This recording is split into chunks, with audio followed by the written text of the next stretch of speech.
अपनी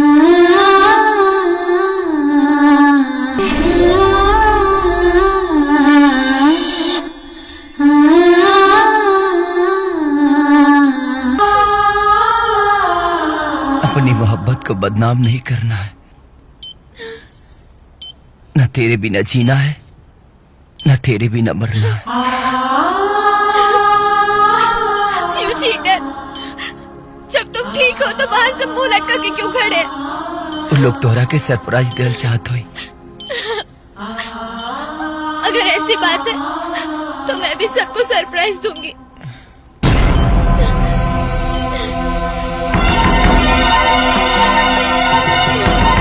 भर दो मेरी मांग।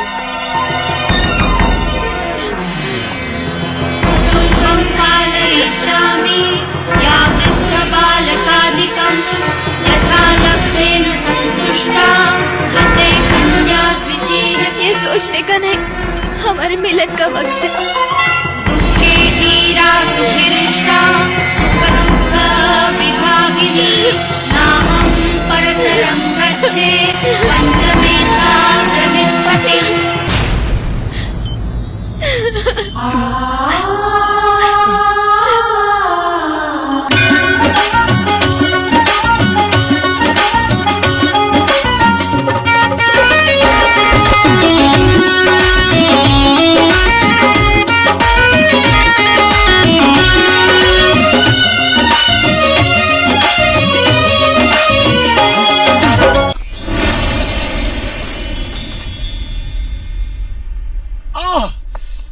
अरे तनी सबर करा, इतना का बेचैन बाड़ू हो।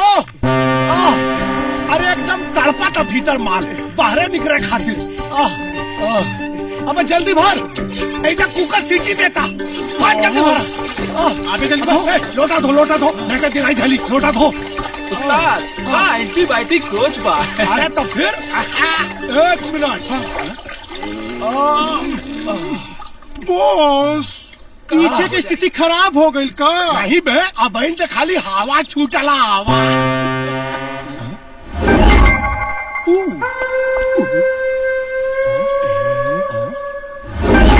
अबे अरे कातिल हसीना के उस्ताद, ई उहे हीरोनिया हिया काजल राघवानी, जेकरे प्यार में रजवा पगलाइल रहेला। तब तक कर बलात्कार हम करम। ओके बॉस, आओ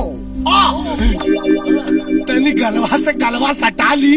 उस्ताद, चुम्मा ले ली। अब तू कहता रहे तो चुम्मो ले। गलतारू ऐसे जैसे सरसों के सगिया। यहाँ काम ना चली, इनके घर लेके चले के पड़ी। Yes boss.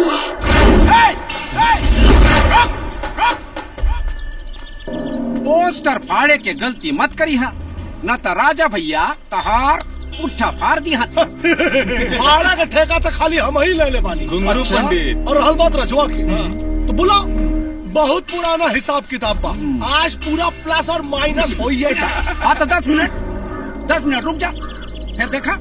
जैसे 10 के सुई 11 पे रुकी, वैसे पोस्टर ठंडी। हाँ तो फिर अब टाइम देखा स्टार्ट करता।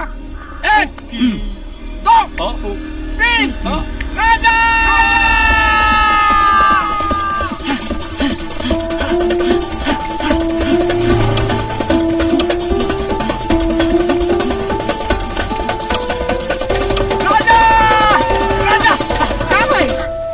काकी, राजा कहाँ पर है? का भइल रेडियो? आज कौन सा नया समाचार प्रसारण करे वाला बड़े? सुन के तहार माथा पे भूचाल आ जाही काकी। का है? सलमान खान ब्याह कर ले अरे ना काकी, तहार बेटा जौना हीरोइनी संग बियाह के सपना देखा तारे ना, ओकर बेइज्जती होके वाला बा। राजा!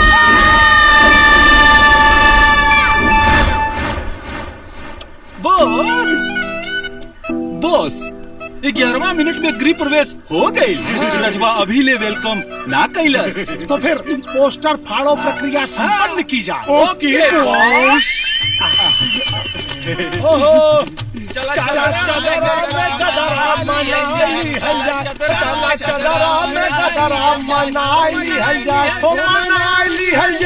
Sorry dad.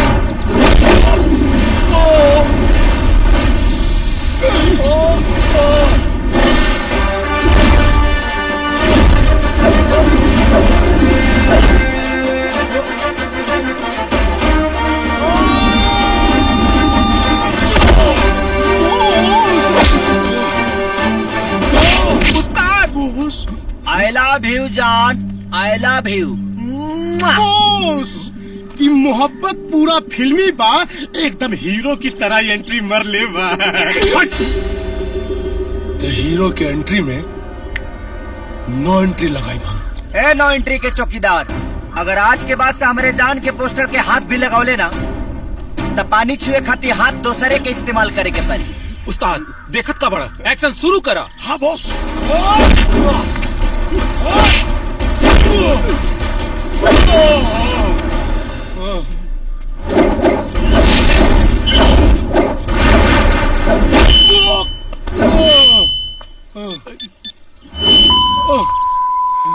अरे कहाँ बड़ा सन रे, जल्दी आओ, ये रजवा उस्ताद के गोदन कूट दी।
मारी रे।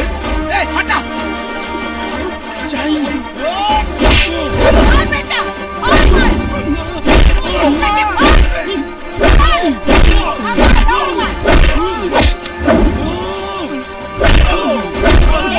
के सारे चक्कर मेरे निकाल दे। रुका रुका रुका तू लोग, हटा हटा हटा हटा। अरे का हो, तू लोग मुखिया के दुखिया बना देले बड़ा है, और इका गुंडे होता है, इका गुंडे होता है। मुखिया जी ये हमारा जान के पोस्टर फाड़ इते करे के चूमा फाड़ दे। अरे भागा, ते हीरोइन से प्यार कर बे। अरे मुझौसा, हमार बेटा हीरोइन से प्यार करे चाहे हाथी से, तो और काहे करेगा फटता रे। देखा देखा मिस्टर घुंगरू, मुजरिम और गवाही के बात से सब कुछ साफ साफ हो गई बा के आपको लतियाया गया सही है। अरे पोस्टर हो या साक्षात लड़की, उसका इज्जत होना चाहिए। केस इज डिसमिस। हाथ तरीके क्या भाई बेटा, टाइम कितना होता है? घड़ी घड़ी 12 बजे में 10 मिनट कम बा। लागत है बाबू आज काजल के हर पिक्चर के फर्स्ट शो देखे के तहार रिकॉर्ड टूट जाए। बाबू 10 मिनट में तो हम श्रीलंका पहुंच जाए। ऐसा ये देख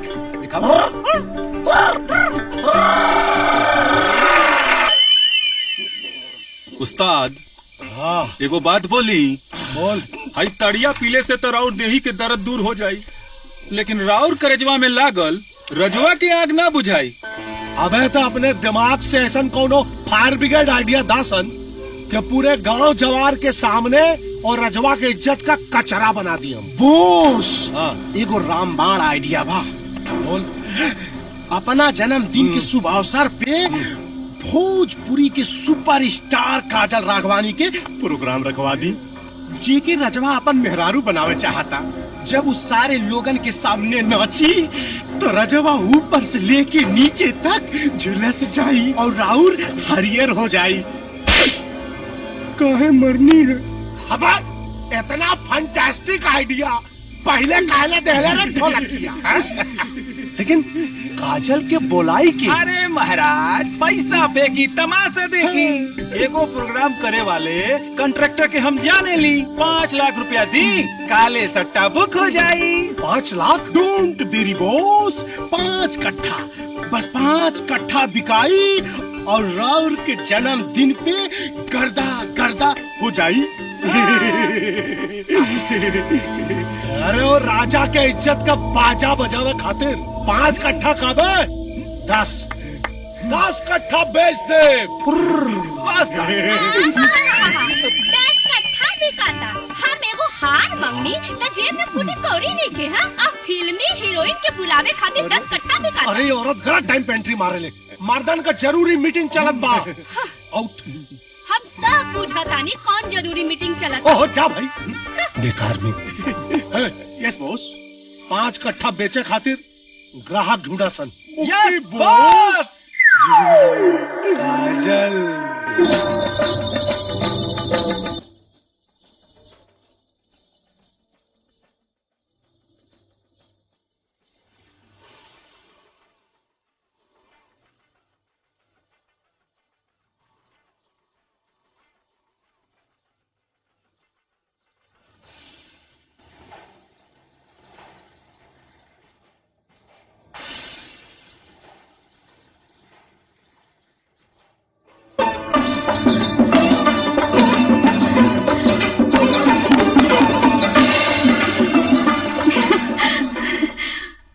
दिखत रहला हा? कुछ ना।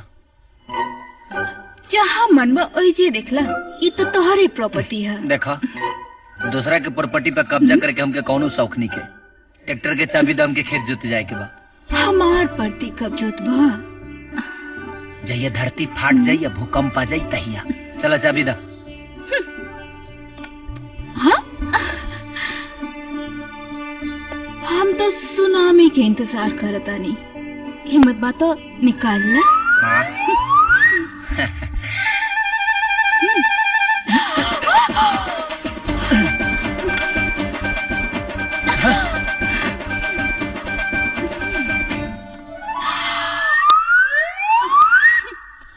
सुना जा, कान खोल के सुना जा। श्री श्री 108 श्री श्री घुघरू महाराज जी के जन्मदिन पर भोजपुरी के सुपरस्टार काजल राघवानी और हलवानी अपन प्रोग्राम देवे और जेकर व्यवस्था हवेली में रखल गईल बा। जेकरा के नाच गाना के आनंद लेवे के बा वो आई पधारी।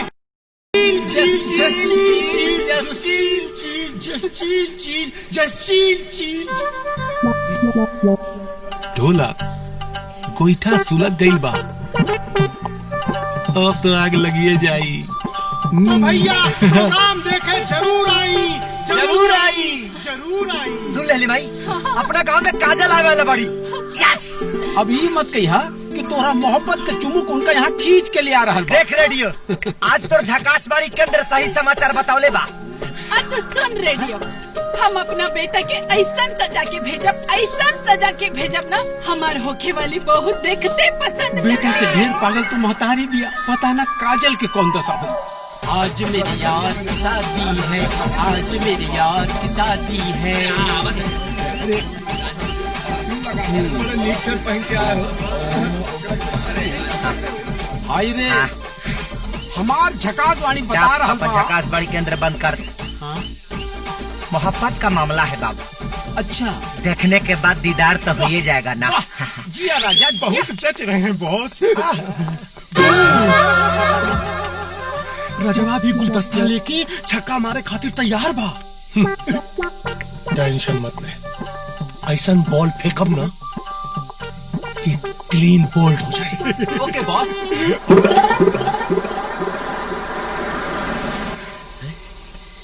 भाई रे का तनी ओवर होता।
एक मिनट।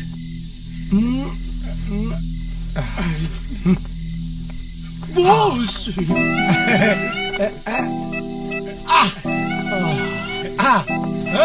बेगानी शादी में अब्दुल्ला दीवाना निकाल। बहारों फूल बरसा जिया राजा जिया, बाजी मार देहला। अब तू चलत रहा। हाँ चला जाई न हो।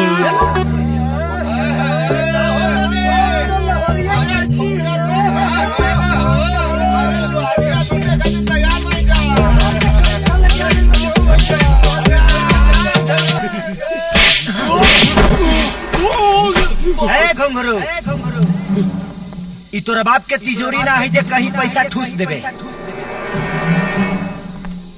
देखिए आप यहाँ से चले जाइए, कलाकारों के साथ ये सब होता रहता है। मैडम जी आप दुनिया के लिए कलाकार हैं, लेकिन हमारे लिए तो हमारी जान है।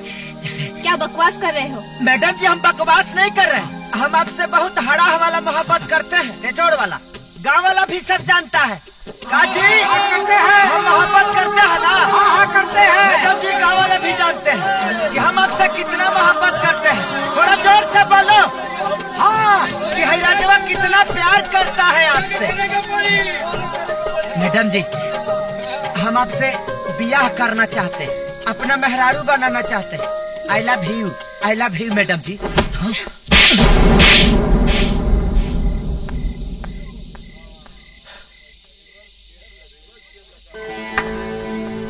अरे मजनू क्या औलाद। उतर गल माथा से ऐसा कभूत उतर गल ना, आज वो पूरा गांव जवार के सामने। अरे तोरा थोबड़ा पे नो एंट्री का ठप्पा लगा के चल गई। ए घुंघरू एक दिन तोरा खुशी के मातम में बदल दे। जौना गाल पे थप्पड़ मार के गई बड़ी ना, वही गाल के चूमे खाती ये गाँव में आई है और उनका से बियाह करके अपन मेहरारू बना के लेके आई। एक मिनट, अगर ना आइल तब? अगर आ गई तब? बॉस हाथ में कटोरा लेके 1 महीना ले भीख मंगी और सॉरी और भीख में मिलल भिक्षा से अपन खर्चा पानी चलाइए काम। चला ठीक है, अगर तो हनी बोल देले बाड़ा तो चला। ए रजवा याद रख, आज तोरे इज्जत का सट्टा लग गई बा। अगर काजल गांव में ना आई तो ये पूरा गांव जवार के सामने भरल पंचायत में तोरा हाथ में कटोरा थमाई। मंजूर बा। तो कब आई है काजल? जब हम मुंबई जाए तब। तो कब जाइबे मुंबई? जब जाए तो थोड़ा पता चल जाये। चल रे।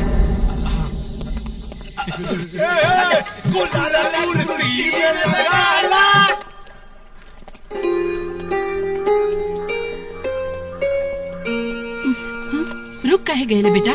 माई तू जा पूजा करके आवो।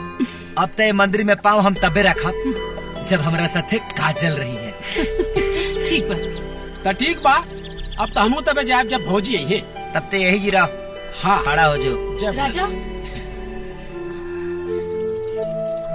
सुन लिया तू काजल खातिर मुंबई जाता रहा। आजे जाता निशा। आज ले भगवान से हम कुछ नहीं की मंगनी, पर मोहब्बत मजबूर कर देले बा। तोहरे खातिर काजल के जरूर मांगब।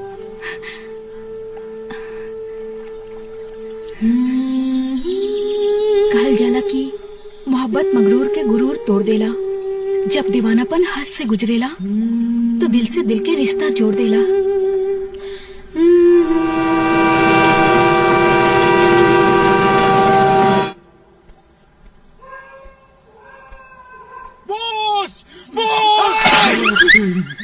अबे बाहर ना आई, धीरे बोल।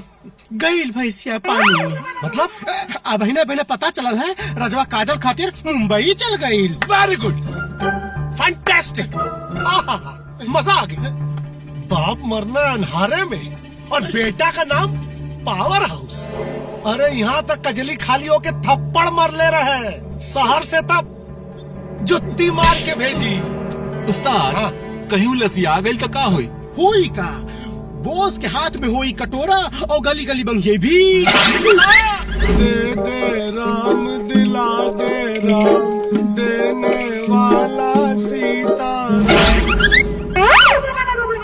का जी सपना निमन रहन नु भगवान करे राउर सपना सच हो जाए। लो, हमारा सपना कभी सच ना होला। अरे भिखारी योग था वही रजवा के किस्मत में लिखल बा, हमरे किस्मत में तो राजयोग लिखल बा।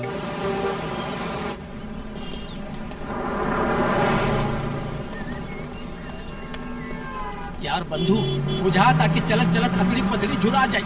इतना बड़ शहर में काजल मैडम के कैसे खोजल जाए।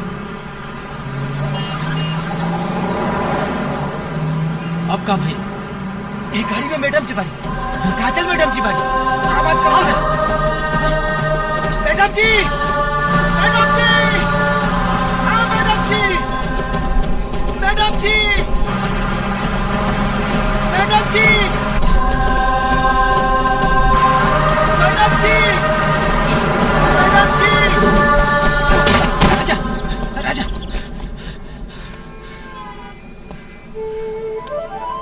जे मोहब्बत में ठोकर खा के संभल जाला वो एक दिन मंजिल पर पहुंच जाला। हमार झकास वाणी बता कि तुहार मोहब्बत के मंजिल आसे पास बा। चला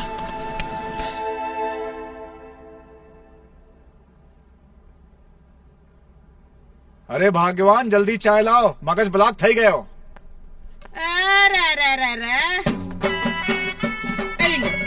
चा पियो मारा खून नहीं नौकरानी बना के रख दिया है। अरे काली कपाली माता, सब कुछ तुम्हारा ही तो है बाबा। केम? अगर सब कुछ मेरा ही है तो फिर वो डायमंड का नेकलेस क्यों नहीं लेके देते? डोंट वरी पगली, आज तुम्हारी डिमांड पूरी कर दूंगा। सुनो, काजल बिटिया आती होगी, ध्यान रखना हमारे पर शक ना हो। ओके ओके चलो। अरे या बाय। बिटिया आ गई। अरे बिटिया, आज जल्दी शूटिंग खत्म हो गई। जी अंकल, वो एक्चुअली क्या हुआ, हीरो को सीन के दौरान मेरी सैंडल लग गई उसके मुंह पे, तो पैकअप हो गया। अरे हीरो को सैंडल मारने वाला सीन था ना? अंकल आंटी कुछ ज्यादा ही स्मार्ट हो गई है। वेरी वेरी सैड सीन बेटा। No uncle, it's not sad, actually I am very happy. वो क्या है ना, एक्टिंग के नाम पे हीरो एकदम नल्ला है। पता चला है कि गांव में अपनी जमीन बेचकर यहाँ पे खुद को हीरो एस्टैब्लिश करने के लिए मूवी बना रहा है। सीरियसली बेवकूफों की कमी नहीं है इस दुनिया में। इन बेवकूफों की वजह से आज तुम इतनी ज्यादा बिजी हो बेटा, इससे अपना बैंक बैलेंस बढ़ रहा है। तो बैंक बैलेंस से याद आया, 2-3 चेक साइन कर दो, सर्वेंटों को पगार देना है। हाँ, वो महीने का अंत हो गया है ना, तो सब काई करते हैं। साइन कर दो बेटा।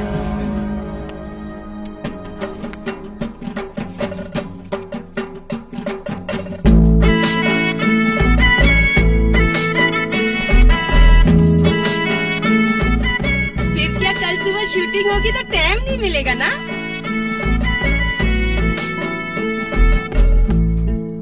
अरे एक दो और हो जाएगा।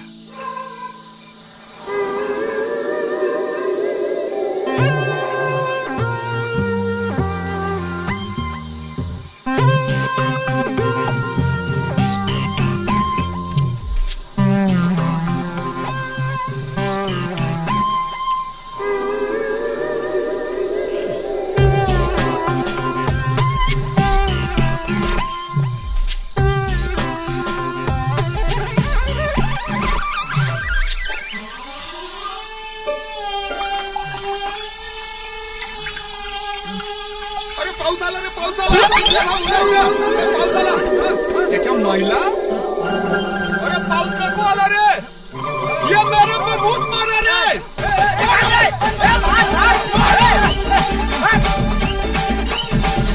अरे यार ये भिखारी कुल हमरा काहे तो क्या बता रहे? मुंह पर मुंह चला, हाथ लाडू चाहिए साहब। हम चल चल चल, हमें खुद चल चल चल। अरे तो खुला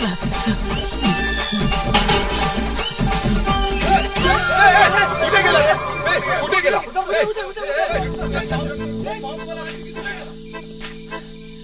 राजा भाई तोरा मोहब्बत की कुंडली में 7.5 ढूक गई बा भाई। पता ना और किसन किसन दिन देखे। चल चल के नहीं सुन रहा, बाद में अपना मुंह पर चप्पल से मरी है। ऐसा बा भाई, ये तो हर ससुर का घर ना है, समझे? जल्द से निकला यहाँ से, तो जिंदगी भर जेल में बैठ के काजल डार्लिंग का लव लेटर लिखा रही। ठीक बा यार के इसके खातिर तनी तनी हमरो के रिस्क उठावे के पड़ी। चला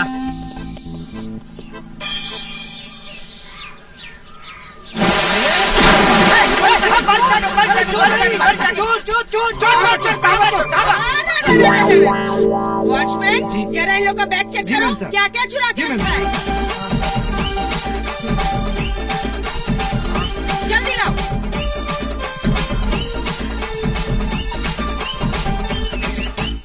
मैडम, काजल मैम साहब का फोटो है। काजल बेटी की फोटो? आप काजल जी का मम्मी है, आप पापा हैं। ये काजल जी का घर है ना? नहीं, तुम्हारे बाप का घर है। प्रणाम मामी जी, प्रणाम पापा जी, प्रणाम मामी जी। अरे क्या कर रहे हो? कौन हो तुम? हाँ? अरे आप इनको नहीं जानते? इनको छल छबीला रंग रंगीला दीवाना मस्ताना।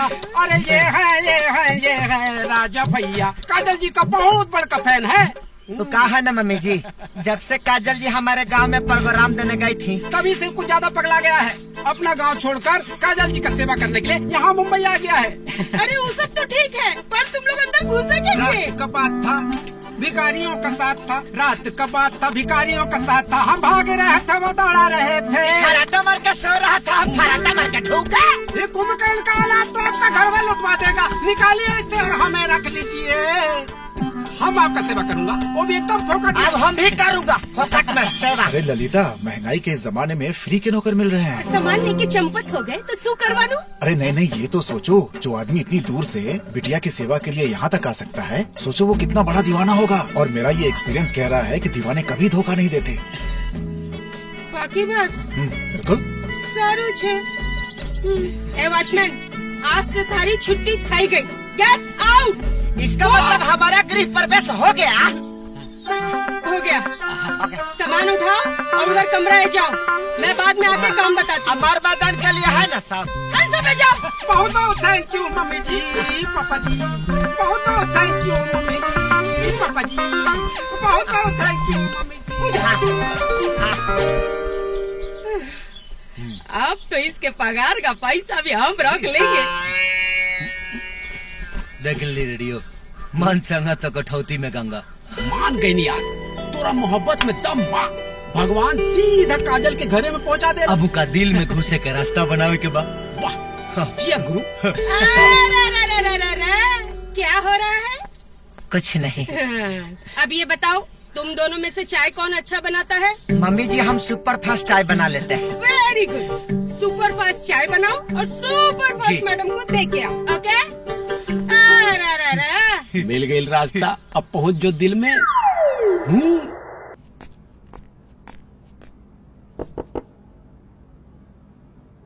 अंदर ढूकी मैडम जी, ढूकी।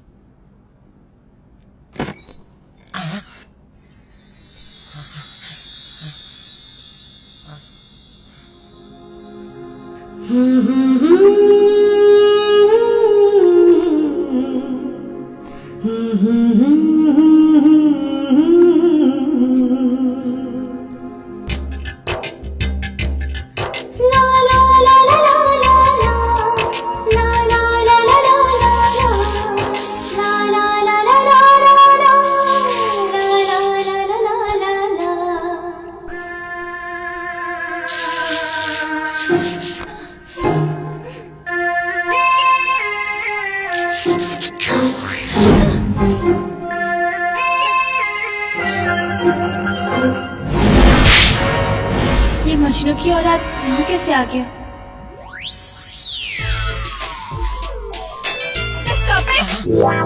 गुड मॉर्निंग मैडम जी, गुड मॉर्निंग।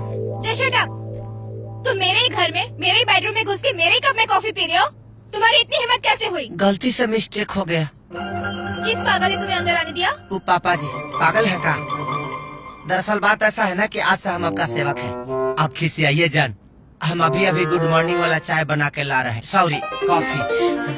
चाचा जी, चाचा जी, चाची, चाचा जी। શું થઈ બેટા? તમે આને ઓળખો છો? ये तुम्हारा जबरदस्त फैन है, इन्हें आज ही नौकरी पर रखा हूँ। नो वे अंकल, आप इसे अभी इसी वक्त यहाँ से बाहर निकालिए। ये इसका दिमाग ना क्रैक है। इसने मुझे आई लव यू बोला, और आई लव यू तो छोड़ो, ये मुझसे शादी करना चाहता है। और देखिए मैडम जी, आपने हमको एक झपड़ मारा था, वो बोल दीजिए पापा जी से। देखा, सुन लीजिए, एक थप्पड़ खाने के बाद भी यहाँ पे पहुँच गया। अब तो आप समझ ही सकते कि कितना बड़ा पागल है। अभी आप इसको यहाँ से निकालिए। देखिए मैडम जी, अगर आपका मन कर रहा है तो हमको एक झापड़ और मार लीजिए, लेकिन हमको यहाँ से भगाइए मत। हम आपको बिना देखे मर जाऊंगा। मैं ही कुछ करती हूँ। वॉचमैन, वॉचमैन जी नमस्ते। अब ये बंदर कौन है? बंदर नहीं मैडम जी, मैं आपका नया वॉचमैन और राजा का लंगोटिया यार रेडियो। जैसे राजा आपके बिना नहीं रह सकता है, वैसे ही मैं राजा के बिना नहीं रह सकता हूँ। कृपया करके इसे यहाँ से मत भगाइए मैडम जी। अरे ये बेचारा तो आपका सेवा करने के लिए अपना गांव छोड़ के यहाँ चला आया है। इसके जज्बात को बुझने का तनिको तो कोशिश करिए मैडम जी। चुप रहो। मैडम को सफा बुर्बका समझ रखा है। देखिए मैडम जी, हमारे दीवानापन को गलत मत समझिए। न हम आपके बारे में बुरा देखते हैं और न ही किसी को देखने देंगे। हम तो आपका खाली सेवा करना चाहते हैं, हमारा विश्वास करिए। हमारी बात समझ, दोनों फोकट के नौकर हैं। दोनों पालतू कुत्ते की तरह हमारी दिन रात सेवा करेंगे। Whatever. Move. जी I said move. जी हटो! शुक्रिया। हाँ, अरे अच्छा ये बताओ, तुम दोनों में से पोछा लगाना किसको आता है? इसको आता है ना। छठी माई के घाट पर गोबर से बहुत अच्छा लिपटा है गांव में। अच्छा अरे समैया कितना दुर्गति कराई, ये अन्याय बा भगवान। फल खाई के और कर्म करता के। लेकिन कुछ का खानदानी पोछा मारे वाला लागत है। अच्छा गंदा बा खींच लिया। पोछा लगा दी। अने गंदा है देखो। हाँ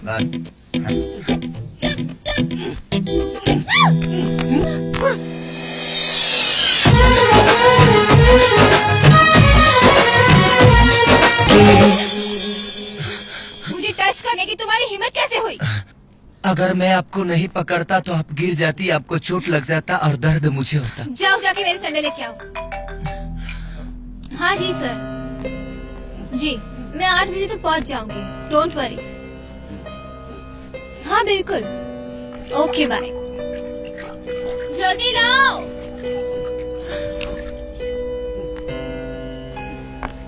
पहनाओ। अगर सैंडल पहनाने में तुम्हें अपनी बेइज्जती महसूस हो रही है तो तुम अपने गांव वापस जा सकते हो। गांव में बेइज्जत होने से अच्छा है कि हम यही जी बेइज्जत हो जाए। मतलब? हम बताई थे मैडम जी, असल में जब आप गांव में आए तो सबके सामने जब आपने इनको थप्पड़ मारा। जवार के सामने अरे तोरा थोबड़ा पे नो एंट्री का ठप्पा लगा के चल गई। याद रख, आज तोरे इज्जत का सट्टा लग गई। अगर काजल गांव में ना आए तो ये पूरा गांव जवार के सामने हरल पंचायत में तोरा हाथ में कटोरा था भाई। मंजूर बात। ओ आई सी। इसका मतलब तुम भरे समाज में भिखारी बनने से बचने के लिए मुझे अपनी दुल्हन बनाना चाहते हो और मुझे अपने गांव ले जाना चाहते हो, राइट? मैडम जी, भिखारी तो मैं कल भी था और आज भी हूँ, लेकिन मेरे लिए तो दुनिया की सबसे बड़ी दौलत आप है। वेल, लेट मी क्लियर वन थिंग। अगर तुम मेरी दौलत हासिल करने के लालच में यहाँ आए हो तो एक बात समझ लो, ये जो बंगला है ना वो मेरे चाचा जी का है और उन्होंने मुझे पाला है और अब मैं उन्हें पाल रही हूँ। आमदनी, अठन्नी, खर्चा, रुपया तो तुम्हारे हाथ में कुछ नहीं आने वाला। मैडम जी, मुझे आपके सिवा कुछ नहीं चाहिए। अच्छा एक बात बताओ, अगर मैं तुम्हें कुछ देना चाहूँ तो तुम क्या लेना पसंद करोगे? जन्म जन्म के लिए आपका साथ। तुम लोग इतने बेवकूफ क्यों होते हो? झूठी शान के लिए अपनी जिंदगी क्यों बर्बाद कर रहे हो? देखो अपने दिमाग से ना ये सब निकाल दो और ये भी निकाल दो कि मैं तुम्हारी दुल्हन बन के आऊंगी और तुम्हारे गांव जाऊंगी, ओके?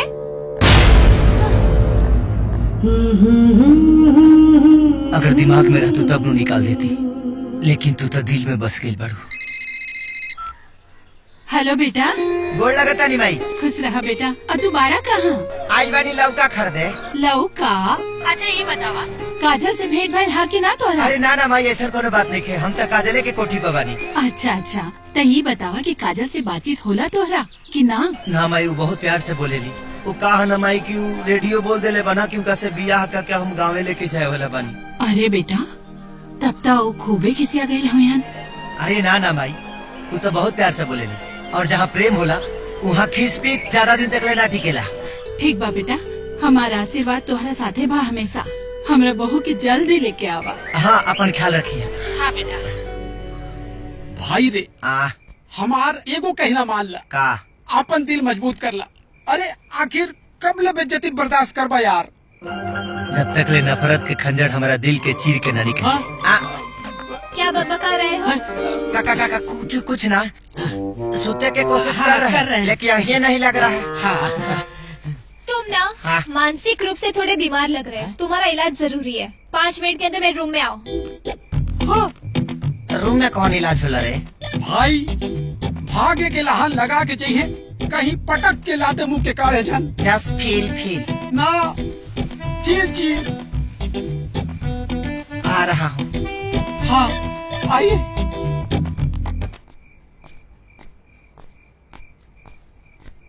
गुड मॉर्निंग मैडम जी। अभी गुड मॉर्निंग नहीं चल रहा है। हमको क्या पता चलेगा, बहुत लाइट जलता है तो समझ में नहीं आता है। अच्छा ठीक है, तुम्हें मसाज करना आता है? जी हाँ जी, आता है ना। माई के कपार में जब भी दर्द होता था ना, हम ऐसा मसाज करता था कि दर्द छू मंतर हो जाता था। मैं हेड मसाज नहीं, बॉडी मसाज की बात कर रही हूँ। आप मेरा अग्नि परीक्षा ले रही हैं का मैडम जी? तो मसाज करोगे या नहीं? सॉरी मैडम जी, हम प्रण किया है ना, हम अपना मेहरारू के छोड़ के पराया मेहरारू के बॉडी नहीं छुएंगे। हाँ। और जब तक शादी नहीं होता तब तक आप भी हमारे लिए पराया नारी हुई ना। सीरियसली तुम बहुत इंटरेस्टिंग पर्सन हो, पागल। अच्छा ठीक है, चलो हेड मसाज ही कर दो। जी की रहवा तेल चलेगा? ये क्या होता है? उंगली में ढील होता है, सब निकल जाता है। हाँ ओके। वहाँ ऑयल रखा है, मसाज कर दो। ये पूछ आ रहा है इधर से। अच्छा एक बात बताओ जी, तुम्हें कार चलाने आती है? जी गांव में टायर बैल चलाए हैं और ट्रैक्टर भी चलाए हैं। मैं ट्रैक्टर की नहीं, कार की बात कर रही हूँ। जी आप कार ही तो चलाइए लेंगे। ठीक है, तो कल से तुम्हें मेरी कार भी चलानी है और मेरे बॉय का भी काम करना है, ठीक है? बॉय का होता है? जो चाय पानी पिलाता है। दोनों एक साथ? चलो अब तुम जाओ, सुबह जल्दी उठना है, 9 बजे की शिफ्ट है, ठीक है? जी good morning. Good night. Light भुक भुक आता है, समझ में नहीं आता है कि दिन है कि रात।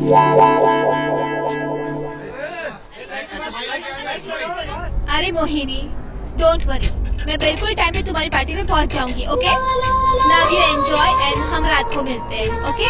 चलो बाय।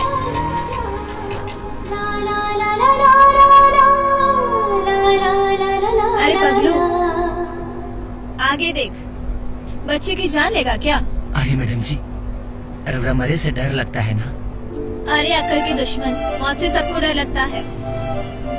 हमको नहीं लगता है, और हमारा तरह आपको भी जहिया मोहब्बत हो जाएगा ना, हमारी तरह आपको भी डर नहीं लगेगा। आर्टिस्ट को तो बुलाओ। सर आ गई काजल जी। अरे आइए काजल जी। तुम यहाँ शूटिंग देखने आए हो? जी नहीं, आपका सेवा करने। तो जाओ मेरे लिए चेयर लेके आओ। जी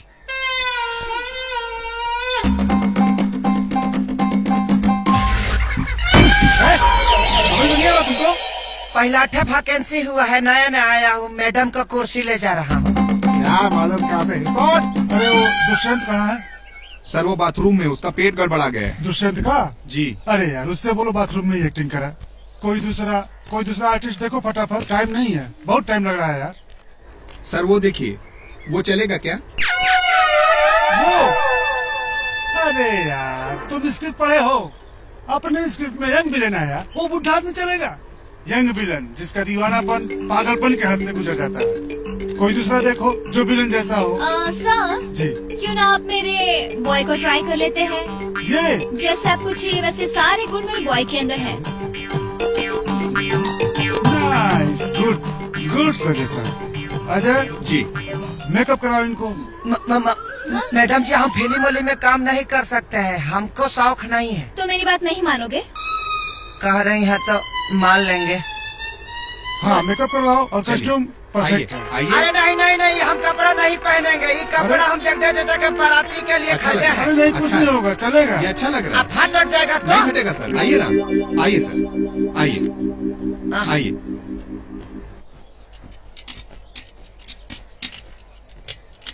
चलो लेते हैं। Ready, start sound, camera, action.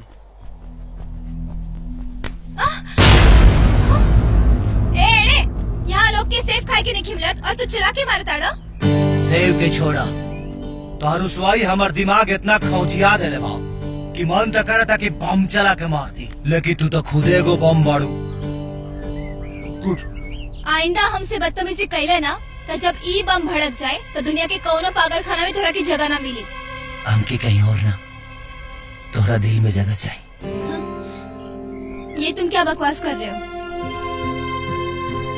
सवाल जो भी हो लेकिन जवाब तुम ही हो, दुख जो भी हो लेकिन सुख तुम ही हो, सर ये डायलॉग तो स्क्रिप्ट में है ही नहीं, अपने मन से बोल रहा है। रास्ते कोई भी हो लेकिन मंजिल तुम ही हो, गुस्सा कितना भी हो लेकिन प्यार तुम ही हो। कट। बट राजा, तुम्हारा डायलॉग विलन के पटरी पे चलते चलते हीरो के प्लेटफॉर्म पे पहुंच गया। जी। जो भी हो, अपने मन की बात नहीं, स्क्रिप्ट की डायलॉग बोलो। अजय, यस सर। याद कराओ इनको। बात ऐसा हम पहला ठेक कर रहा है ना तो हमको थोड़ा गड़बड़ा रहा है। चलो लेते हैं। Start sound, camera, action. और मिस्टर, खुद के देवदास और हमके पारो मत समझो। हम काजल है काजल, जब आँख में लग जानी तो देखे वाला पगला जाला, और जब कहीं और लग जानी तो दाग पड़ जाला। बहुत चुना भैलू, अब अपना प्यार के दाग तोरा खूबसूरत ओठ पर चुम्मा लेके लगाई।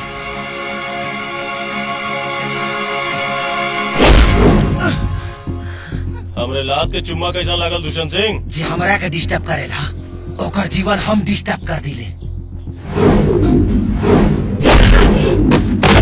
कट कट कट। अरे कोई हीरो को उठाओ यार। का जी, सही मार दिया। सर हमको वो भी सही में मारा था। विलेन हो, वो हीरो है। विलेन को थोड़ा मार बर्दाश्त करना पड़ता है। हम ऐसे कैसे बर्दाश्त कर ले? हम गांव जाएंगे तो लोग क्या कहेगा हमको कि मुंबई से मार खा के आ गया। अरे काजल जी, जरा आप ही समझाइए। हाँ जी आप सर। समझाइए। राजा, तुमको सिर्फ मार खाना है, मारना नहीं है, ओके? अच्छा मैडम जी, जब आप बोल रहे तो हम वो खा लेंगे। हाँ। आ भाई, सर रेडी। मारो जितना मारना है। Start sound, camera, action.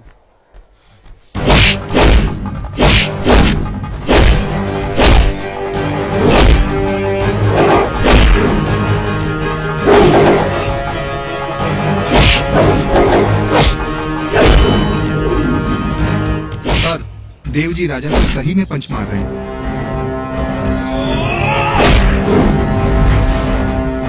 मान ली तो ना यार, सही एक्शन से रिएक्शन का इम्पैक्ट मिल रहा है।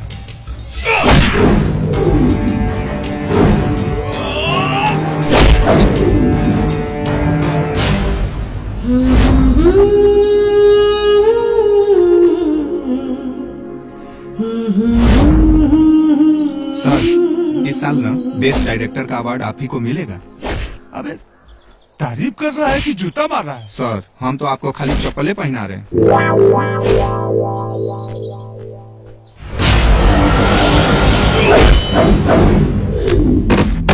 अगर जिंदा बच गए तो याद रखिए, काजल हमार जान है।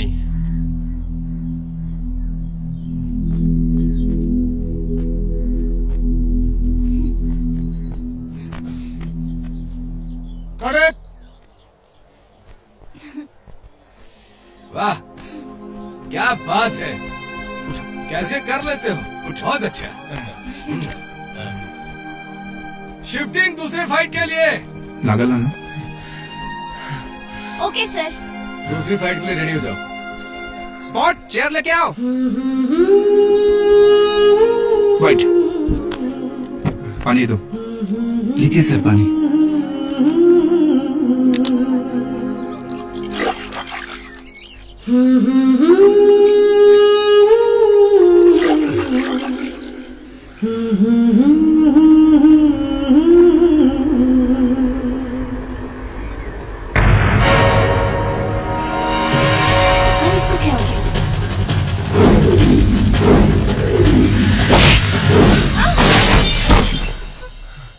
शाबाश यार, तुमने तो कमाल कर दिया। अगर काजल बेबी को कुछ हो जाता तो हमारी तो फिल्म की वाट लग जाती। काम तो तुम विलेन का कर रहे हो, लेकिन रियल लाइफ का हीरो निकले। शाबाश, गुड। चलो चलो, अपना अपना सब काम करो। बहुत अच्छे। संभाल के चलो। खुश है ना मैडम जी? Thank you.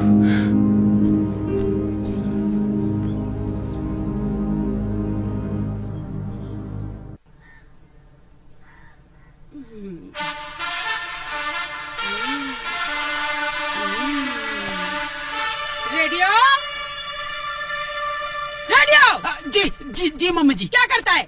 सूत रहे थे। सूतने आया यहाँ? ना। जाओ जाओ, जाके किचन में बर्तन पड़ा, जाके मांजो। है? सुनाई नहीं दिया? किचन में बर्तन पड़ा, जाके मांजो। देखा तनी तई बुढ़वा बुढ़िया काम करा करा के हमरा के जवानी में विधवा बना दिया सन। क्या बोला? हाँ।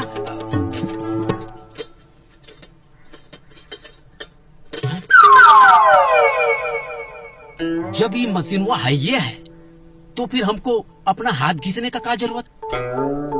जब ये कपड़ा इतना साफ धोता है तो ये बर्तन हुआ तो एकदम सफेदी का चमकार बना देगा।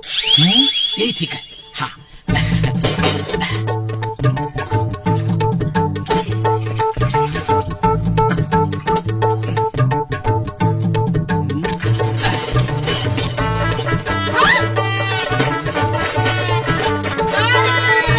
ये क्या हुआ? ए रेडियो, ये हड़पड़ धड़पड़ की आवाज कहाँ से आ रही है? मशीनवा चालू की है ना मम्मी जी। मशीन चालू की है? कपड़ा तो तुम सवेरे ही धो लिया था। अभी हम कपड़ा तो नहीं धो रहे हैं मम्मी जी। तो फिर क्या धो रहे हो? अभी हम बर्तन धो रहे हैं मम्मी जी। बर्तन वॉशिंग मशीन में। हाँ, देखो कितना अच्छा आवाज आ रहा है। अरे मोहिनी, काजू, my darling. oh baby, wish you many many happy returns of the day. Thank you, baby. कैसे हो तुम? बस गुड। आप तैयत बर्दाश्त नहीं होत भगवान।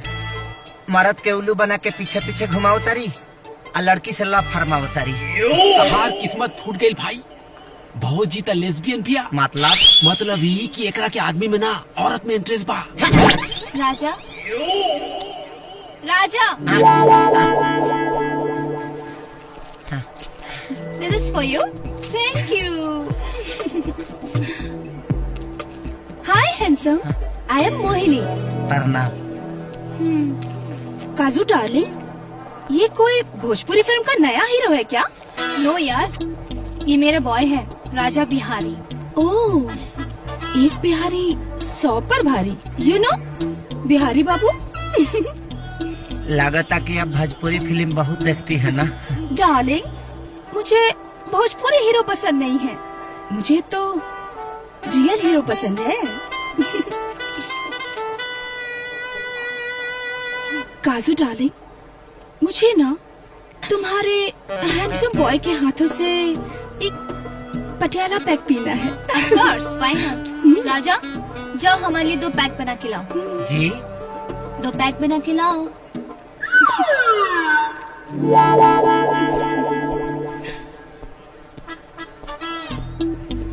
हाथ हो गइल बा। बाप दादा कबो दारू का मुंह ना देखलस, और हम यहाँ पैक पर पैक बनाओ तानी, वो एगो लड़की खाती। डोंट वेरी यार, औरतों की गुलामी करना आजकल की मर्दों की निशानी है।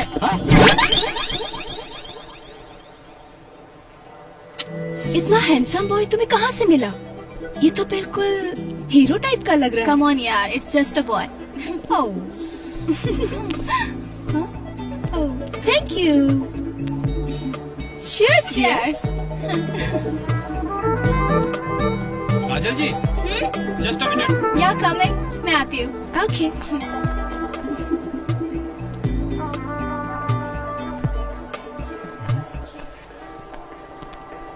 काजू डार्लिंग तुम्हें कितना पगार देती है बिहारी बाबू? हम पैसे के लिए काम नहीं करते, अपनी खुशी के लिए मैडम के पास है। अच्छा, तो मैं तुम्हें उससे ज्यादा खुशी दूंगी,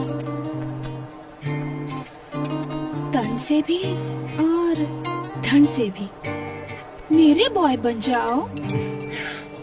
देखिए मैडम जी, अगर मैं ईमान बेचता ना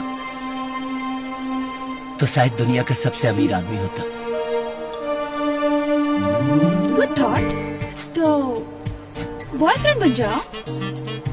तुम्हारा परफॉर्मेंस अच्छा रहा तो मैं तुम्हें अपना हस्बैंड भी बना सकती हूँ। बिस्तर पे किए हुए फैसले से रिश्ते नहीं जुड़ते, उसे जोड़ने के लिए दो दिलों के बीच मोहब्बत होना बहुत जरूरी होता है। और हम अपना दिल तो काजल जी के नाम कब के कर चुके हैं। Hey Mohini. Hi. What are you waiting for? Let's cut the cake. Yeah, sure. Come on, come. चलो. Hey guys, चलो केक कट करते हैं.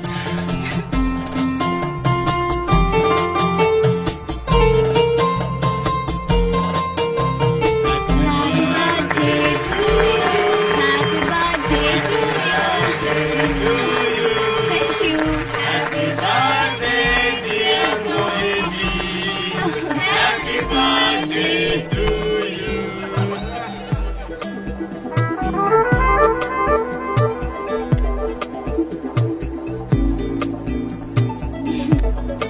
राजा, और 2 पैक लेके आओ प्लीज। और शूटिंग के दौरान उसके मुंह पे मेरी सैंडल लग गई। अच्छा, ओह माय गॉड। लो, क्या एक पैक लेके आ रहे हो? जब पूरी बॉटल लेके आओ। सच में यार बहुत मजा आया। तुम ठीक कह रही हो, है ना? हाँ ठीक है। और बताओ तुम्हारा क्या चल रहा है?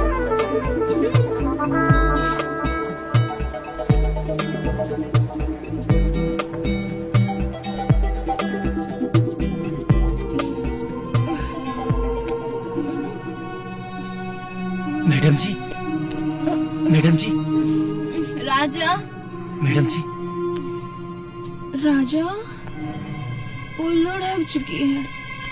चलो ना, हम भी कहीं जाके लुढ़क लेते हैं। चलो ना, चलो चलो ना। मैडम जी, मेरे तन मन पे सिर्फ काजल जी का अधिकार है, और शरीर क्या, मैं इनके लिए अपना गर्दन तक कटवा दूंगा, लेकिन किसी और को नहीं अपनाऊंगा। मैडम जी, मैडम जी, और दारू पीना है। मैडम जी,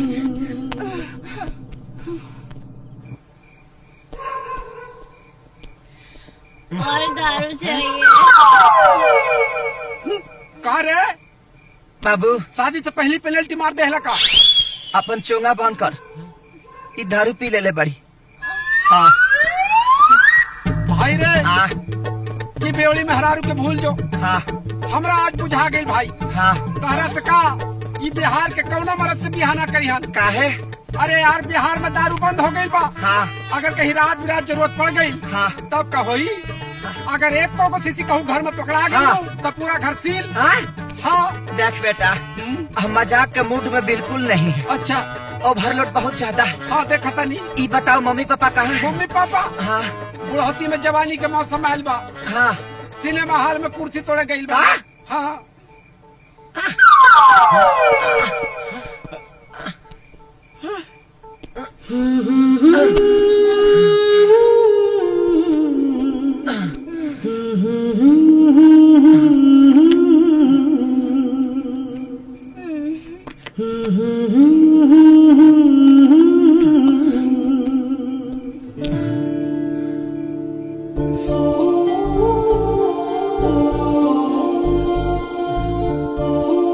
पानी पानी पानी पानी।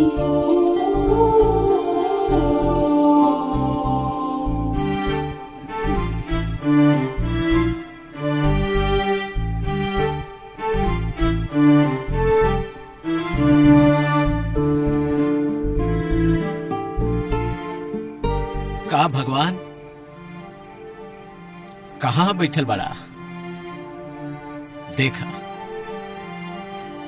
देखा मोहब्बत में महबूब महतारी बन गई। अब तो हमारे यार के चाहत पूरा करता।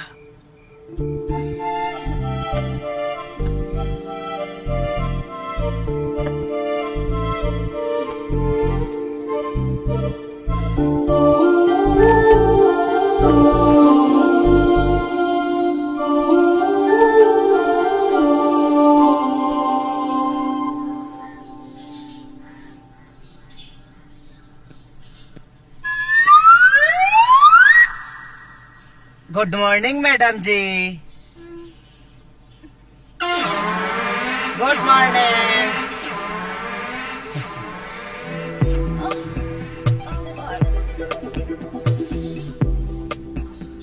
ये क्या लाए हो? वही जो अपराध के पार्टी में पी के ढिमला गई थी। पापा जी बोल रहे थे कि जैसे लोहा लोहे को काटता है वैसा ही दारू दारू को काटता है। 2 पैक मारिए सब हैंगओवर बाहरी।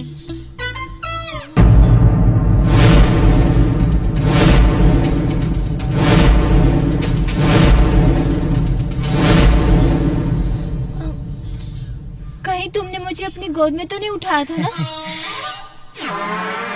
हम तो आपका खाली सेवा किए थे। कुछ और तो नहीं किया था ना? हमारी हिम्मत इतनी बेशरम नहीं है मैडम जी। अगर हमारी आंखों में हवस का आग होता तो अब तक आपका इज्जत शर्मसार हो गया होता। हम तो आपकी पूजा करते हैं हमेशा। जिस दिन हमारी प्रेम की पवित्रता आपको समझ में आएगी, देख लीजिएगा आप हमारी फैन हो जाएंगे। मैडम जी गुड मॉर्निंग। अरे बिहाने बिहाने बेवड़ा पार्टी शुरू हो गया। पागल हो क्या? नहीं मैडम जी, पागल तो डायरेक्टर प्रोड्यूसर हो रहे हैं आपको कहानी सुनाने के लिए। चलिए पापा जी बुला रहे हैं आपको। अच्छा ठीक है, तुम लोग जाओ, मैं आती हूँ फ्रेश होके। और हाँ सुनो, मेरे लिए एक ब्लैक कॉफी बना के लाओ विदाउट शुगर। नमस्ते मैडम, ये है फिल्म के प्रोड्यूसर और हम हैं निर्देशक अरविंद दुबे। काजल जी, एज ए प्रोड्यूसर मैं पहली बार फिल्म बना रहा हूँ, इसलिए कुछ डिफरेंट करने की कोशिश कर रहा हूँ। गुड। फिल्म सोशल है बट सेक्स का जबरदस्त तड़का लगाया जी गया जी। है। ये काजल मैडम, फिल्म का जो टाइटल है ना, वो है पलानी में जवानी रोता। Good, nice title. मेरा कैरेक्टर क्या है? कैरेक्टर का क्या कहे मैडम, समझ लीजिए कि आप भोजपुरी की सनी लियोनी है। वाव, गुड। कॉस्ट्यूम डिजाइनर कौन है? ड्रेस की कोई टेंशन ही नहीं है मैम। फिल्म के ज्यादातर सीन्स में आप कलरफुल पैंटी ब्रा और आर पार दिखने वाली सिफोन की साड़ी में है। ओके। कहानी कुछ ऐसा है मैडम कि जब जब आप परदेसी पिया के प्यार पाने के लिए तड़पती हैं, तब तब आपके जवानी का जो शोला है वो एकदम भड़कने लगता है और आप उस शोला को ठंडा करने के लिए बर्फ के सिली पर मुखौए पलट जाती है और बर्फ को अपने जिस्म से रगड़ने लगती है। मैडम, आपके सांस की गर्मी और बदन के तपिश से वो बर्फ पिघलकर एक 15 साल के बच्चे का रूप धारण कर लेता है। वो वही बच्चा है मैडम जो अपने फिल्म का हीरो है, जिसे विलन ने नंगा करके बर्फ के सिल्ली में जमा दिया था। कैमरा पुल बैक करके दिखाते हैं कि आप उसको अपनी बाहों में जकड़ लेती है। अचानक बच्चे को होश आता है, वो बचाओ बचाओ चिल्लाता है। आप भूखे शेरनी की तरह उसे अपने बाहों में दबोच लेते हैं। आप आनंद की ओर धीरे धीरे धीरे प्यार से बढ़ रही है। वो बच्चा चिल्ला रहा है, बचाओ बचाओ चिल्ला रहा है। आप आगे की ओर बढ़ रही है, वो चिल्ला रहा है बचाओ। आप आनंद की ओर बढ़ रही है, वो बच्चा चिल्ला रहा है बचाओ बचाओ बचाओ। और आप आनंद फिल्म बनाओ तरह रे, ये अपन माई बहन कराओ तरह से आए। ठीक है, जाकर अपना माई बहन का हीरो रख ला। मैडम से बसती रही है। ऐसा लोगों के कारण है भोजपुरी सिनेमा बदनाम हो गया है। गंदा नाली का कीड़ा है, गंदगी ही सोचेगा। इनका मोहल्ले रुक जाओ राजा, मैंने कहा। आज हमको मत बोलिए आप। निकल जाओ यहाँ से, निकल जाओ यहाँ से। Just get lost, just get lost.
तो के भेजला सरी डायरेक्टर अरविंद जी।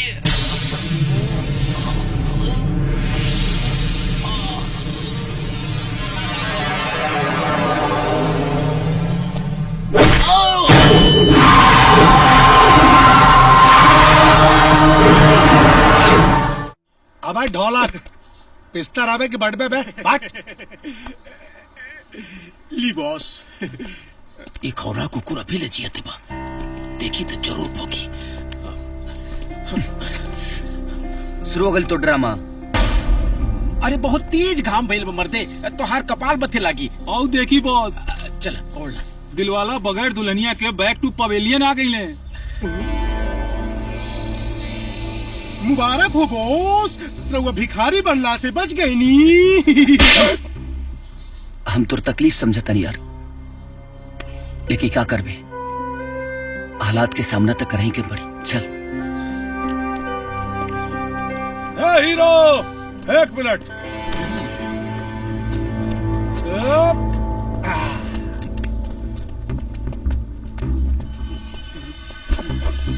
हमरा के मालूम रहे कि काजल के नाम का मऊर तोरा माथे पे ना बनाई। जो बाबू नहा खा के तैयार हो जाओ, हम पंचायत बुलावे जाता नहीं, और पूरा पंचायत के सामने तोरा के भिखारी बनाई। ढेर खुशी मनावे के जरूरत नहीं थे। राजा तोहरा हाथ में कटोरा जरूर पकड़े हन, काहे कि काजल भौजी अपन शूटिंग खत्म करके सीधा ये गांव में ही आवे वाला बड़ी। ये तो हाई वोल्टेज की झटका दे देहलस। कब आ रहा बिया काजल? अगले महीना। महीना साल ना, तारीख बताओ तारीख। 26 तारीख ना 27, 28, 29, 30, 2, 3, 4, 5 पूरा महीना बोल दे। अरे हम कहते तो बानी। हम तारीख बताओ तानी। अगर 1 तारीख तक कजलिया ना आयल ना, तो एकरा के घर से घसीट के ले आई और पूरा पंचायत के सामने भिखारी बनाई। 1 तारीख चला ढोलक तबला। यस ते झूठ काहे बोलिए कि काजल आए वाला बड़ी? ता का करती यार, ये घुंगरू के आतंक से बचे के और ये कोनो उपाय ना सुझल भाई। काश के समय से पहले काजल यहाँ चले थी। हाँ।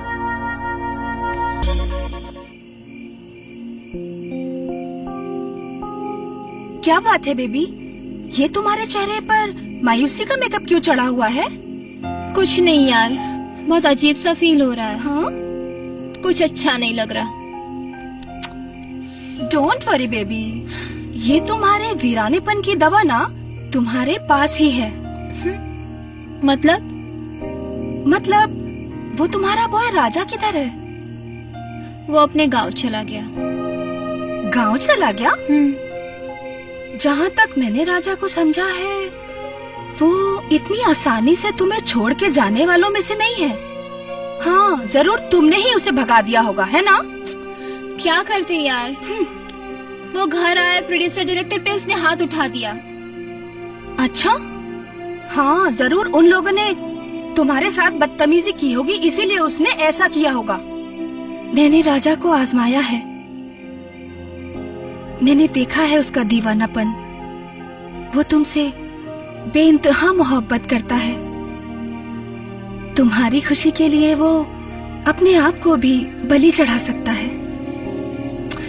तुम बहुत किस्मत वाली हो, क्योंकि तुम्हें राजा जैसा इंसान मिला है। जब तक तुम्हारी जवानी है तब तक करियर है। जिंदगी जीने के लिए प्यार की जरूरत होती है, सच्चा प्यार। बाकी तुम्हारी मर्जी।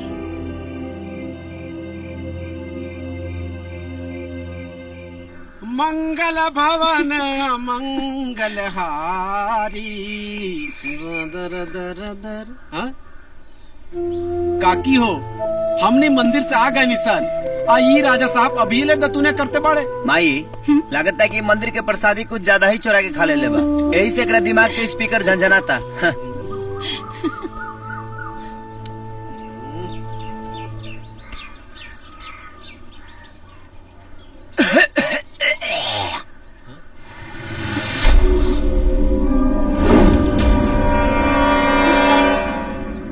अरे बेटा, ये खून कैसन रे? लगता है कि चीरा से जीभ कट गई हुई माई। अच्छा, जल्दी कुला करके आवा, हम खाना निकालता है। हाँ माई, ठीक बा।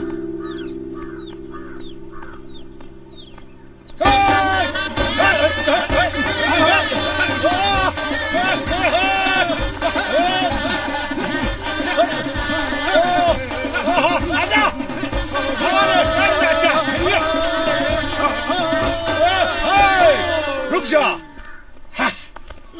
हाँ रजवा, बाहर निकल।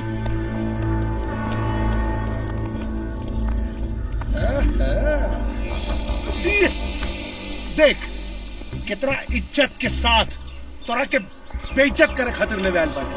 चल चौपाल में पंचायत लागल बा। चल आज हमहू देख लेते नहीं कि मोहब्बत कौना तरे जलील होला। भाई तू चिंता मत, चल रेडी हो।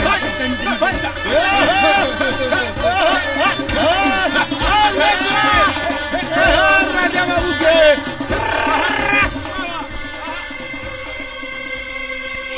हे तुलसी मैया, हमार बेटा की इज्जत अब तोहरे हाथ में बा। देख ली गाँव वालन, रजवा शर्त हार चुकल बा। कजली एकरा मुंह पे थूक के चल गई। मुखिया जी अब भिखारी बनाई एकरा के और अपना कर कमलन से कटोरा थमाई। देखे घुंगरू बाबू, ये बात अलग बा कि रउआ ई गांव के बड़ा आदमी बानी, फिर और रउआ लोग हमरा के मुखिया बनौले बानी। अब पंचायत के फैसला बा, जरा सुन ली। हाँ मुखिया जी, अरे फैसला तो हो चुकल बा। अगर रउआ के शर्म आओ था ना तो हमरा से कहीं हम एकरा हाथ में कटोरा थमाई। ओके बॉस।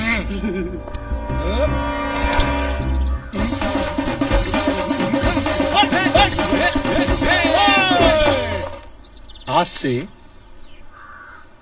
तोर भिखारी योग शुरू हो गई बा। हाथ फैलाओ।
घुंगरू राजा राजा रला और राजा ही रही।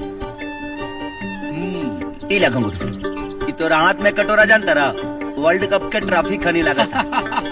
ला आज से प्रैक्टिस शुरू कर दा, भीख मांगे के। एक मिनट। हाँ बाबू देखो, उन्हें हम अपन हाथ से कर देता नहीं। हाँ। धंधा अच्छा हो। दे दे राम दिला दे राम, बोलते घूमो सुबह सुना घुंगरू बाबू, 1 महीना तक जितना कमाईबा ना वही में गुजारा करे के पड़ी, और ज्यादा चालाकी कैला ना तो तकलीफ बढ़ जाई।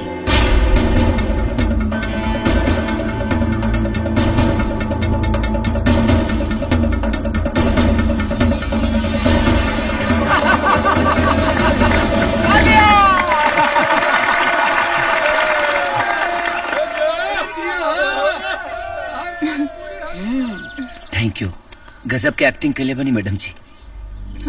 एकदम सही समय पे एंट्री मार के आज हमारी इज्जत बचा लेनी। बहुत बहुत धन्यवाद राहुल। एक्टिंग? इसको क्या हो गया?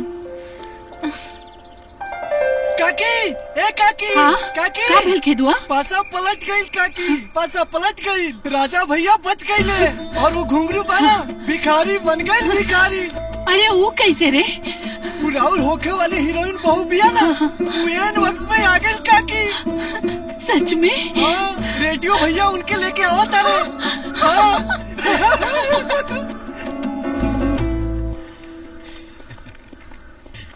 ये घर है मैडम जी, आइए।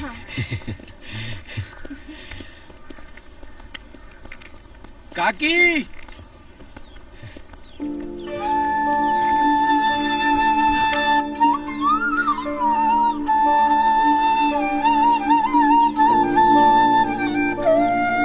खुश रहा बेटा। अपना घर के लक्ष्मी मान के तोहर आरती उतारा तानी। एक उपकार करिहा, हमरा बेटा के कब्बो छोड़ के मत जइहा। मरते दम तक साथ निभाऊंगी माँ जी, वादा करती हूँ। चला पहले बायां पाँव बढ़ावा। रुक जा, रुक जा।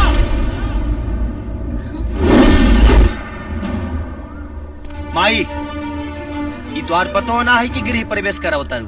ये हीरोइन है, हीरोइन। एक्सक्यूज मी, मैं यहाँ सच में माँ जी की बहू बनने आई हूँ। यह संभव बा, जितना जल्दी हो सके मुंबई लौट जा। रेडियो ये जहाँ बोला तरीन करके छोड़ दे। ये का बोला था भाई? माँ जी, आपका बेटा तो सच में बहुत भाव खाने लगा है। बेटा लागत है कि तोरा कोनो बात से उनका चोट लागल बा। तब तो लगता है मरहम भी मुझे ही लगाना पड़ेगा। जवन हीरोइन भरल पंचायत में रजवा के थप्पड़ मरलस, वो चुम्मा कैसे दे दलस?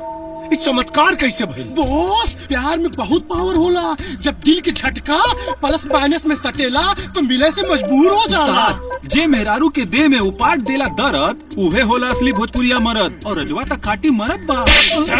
और हम मौका हैं। बॉस, भीख मांगल जरूरी बा, मौका ना। काल से भीख मांगे के प्रैक्टिस करी। प्रैक्टिस करी, दही शर्त लगौले रहे ना। अच्छा खासा करोड़पति घुंगरू पंडित के अरे भिखारी बना डाला, सल भिखमंगा बना डाला। क्या मालूम है राउर किस्मत इतना फटी चढ़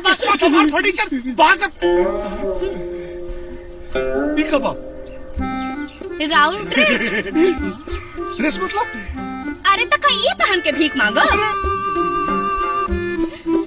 अरे कौना घड़ी में तो से बिया गई।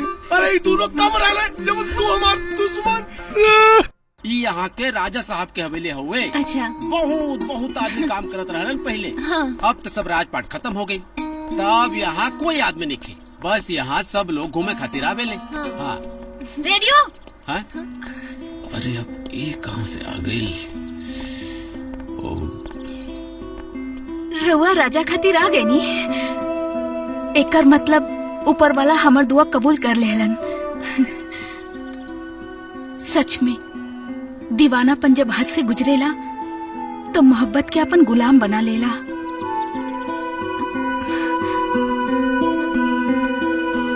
कौन है ये? निशा है। जितना राजा आपसे प्यार करेले उतने ही राजा से प्यार करेली। पगली है, राजा के प्यार में पगली। शर्माई मत बॉस। अरे चलिए उस्ताद। बॉस अरे नोट मेरी बॉस, अपनी सोच के खास बात रोज की साइड में रख दी और धंधा स्टार्ट करी बॉस। अरे तो पागल बड़े का ला जाओ तो भिखारी बनी कैसे? अरे कोनो बात ना उस्ताद, धीरे धीरे आदत पड़ जाई। अभी कटोरा के जल्दी से आगे बढ़ाई और कोनो सुपर हिट भिकमंगा गीत गाई। बॉस याद आ गई। दे दे राम दिला दे राम दे वाला सीताराम। ना ये बहुत पुराना गाना है। अबे हम मोहम्मद रफी वाला। हाँ गाई। जाने वालों जरा मुड़ के देखो मुझे, इंसान हूँ मैं तुम्हारी तरह। कैसन गौली है। वाह।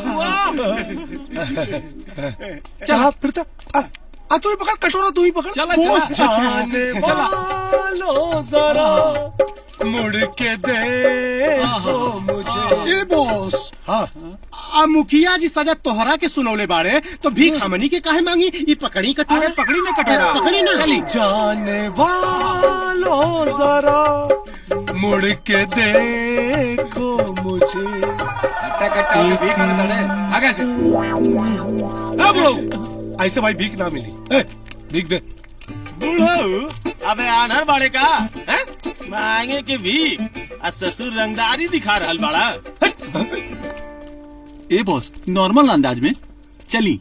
जाने वालों जरा मुड़ के देखो मुझे। क्या बात बा? कौनो भिखिया काहे न देतो रे? चिंता नट बॉस, अक्सर भिखारियों के साथ ऐसा घटना घटेला। अरे काहे बात के भिखारी? हमके तो ऐसा लगता कि आज दिन भर भूखे रहे के पड़ी। बॉस भिखारी जैसे लगतो नहीं के बाड़न। अबे तो बनावा ना भिखारी जैसा। भिखारी कैसा रहा? डोंट मेरी बॉस।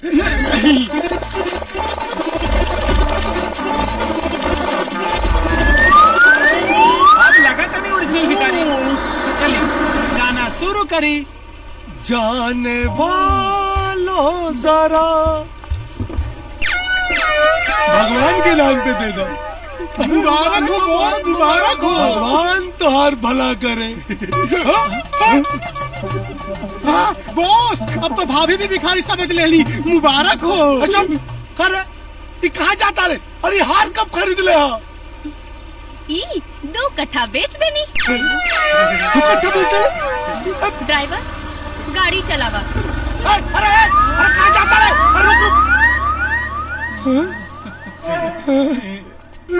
पहला धन्यवाद। बधाई हो बॉस। माँ जी आप इतना परेशान क्यों हो रही है? वो आ जाएंगे, आप कुछ खा लीजिए ना पहले।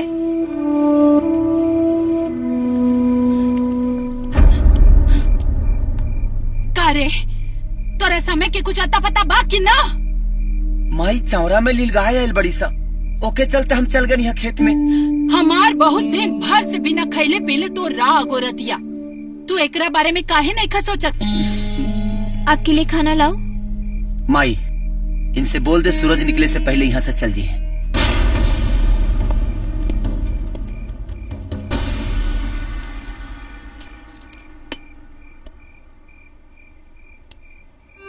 खुशी किस्मत बनल चाहता, हमार बेटा ओके ठोकर मारता।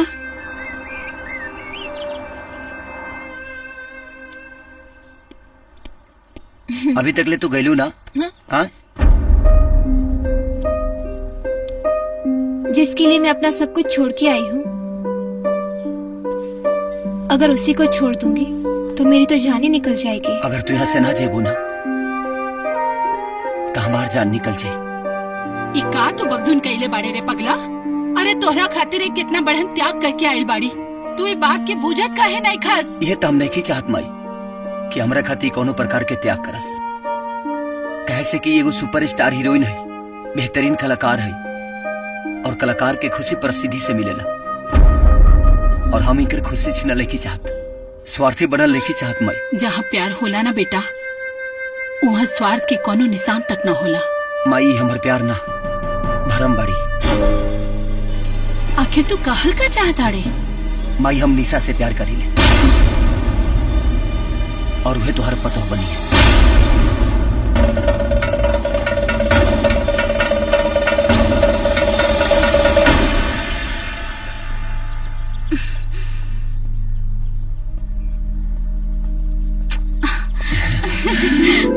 हाँ हम तो समझत रहनी तो हमके भुला गए होगा, पर ऐसा नहीं खे। तहरा मन में कहीं न कहीं हम जरूर बानी। बतावा काहे बोले बड़ा? कि तोहफा कबूल करा, एमे हमर दस्तानी मोहब्बत बा, पढ़ लिया। और हाँ, उम्मीद बा कि तू हमके जरूर अपना लेबू।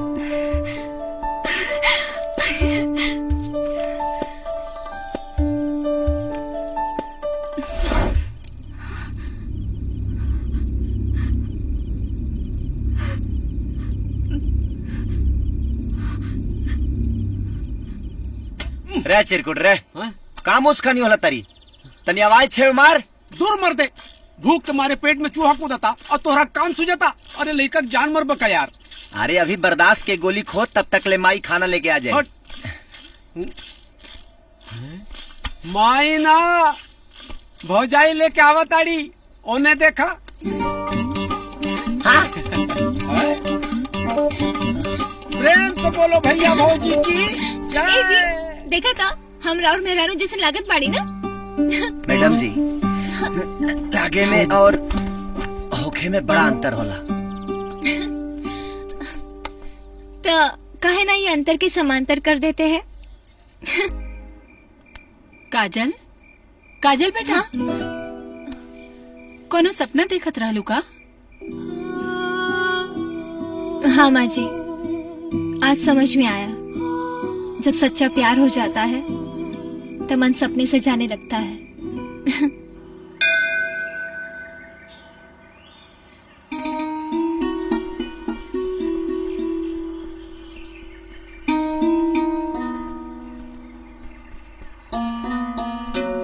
का भइल बेटा? कुछ न माई, तू लो जा अंदर, हम ना जाए। काहे? माई हम तो तोहार खाली मन रखे काती आ गई, न तो हमार मन न रहा। तू तो बोलत रहला पहले कि काजल के साथे तू एबा भगवान के दर्शन करे। अब तो काजल में साथ में बाड़ी ना बेटा। माई गलत फहमी में गलती हो गई। ज्यादा जिद मत कर, चल चल अंदर। रहने दीजिए माँ जी, पूजा पाठ में किसी से जबरदस्ती नहीं करनी चाहिए। चलिए।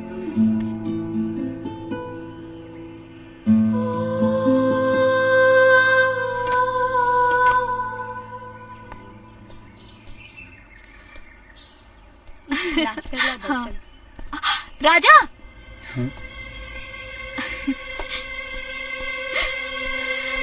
हमार पूजा तो हो गई। हमार भगवान मंदिर के बहरे बैठा गई। निशा, एगो आम इंसान के भगवान मत बनाओ, न तो ये दुनिया तो के पागल कही। पागल तो हम हो गए नहीं तारा प्यार में। आई लव यू राजा।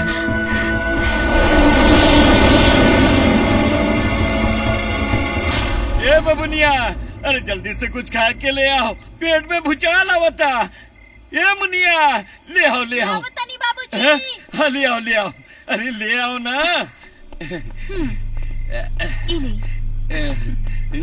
नमस्ते मुखिया जी। अरे नमस्ते नमस्ते। कहो राजा के माई, हीरोइन पतो पाके पूरा गांव जवार में बड़ा फेमस हो गई बाड़ू। अरे शादी के लड्डू कब खिएबू? लड्डू में मिठास शक्कर से आवेला मुखिया जी, बाकी और बेटी ओ में नमक मिर्चा डाल रहल बाड़ी। बेटी ई का कहताड़ी?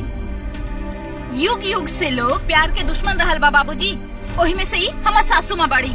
सुन लेनी कितना रोआब से ये रिश्ता जोड़ रहल बाड़ी। अरे ये हमार बेटा के मती मार ले बाड़ी।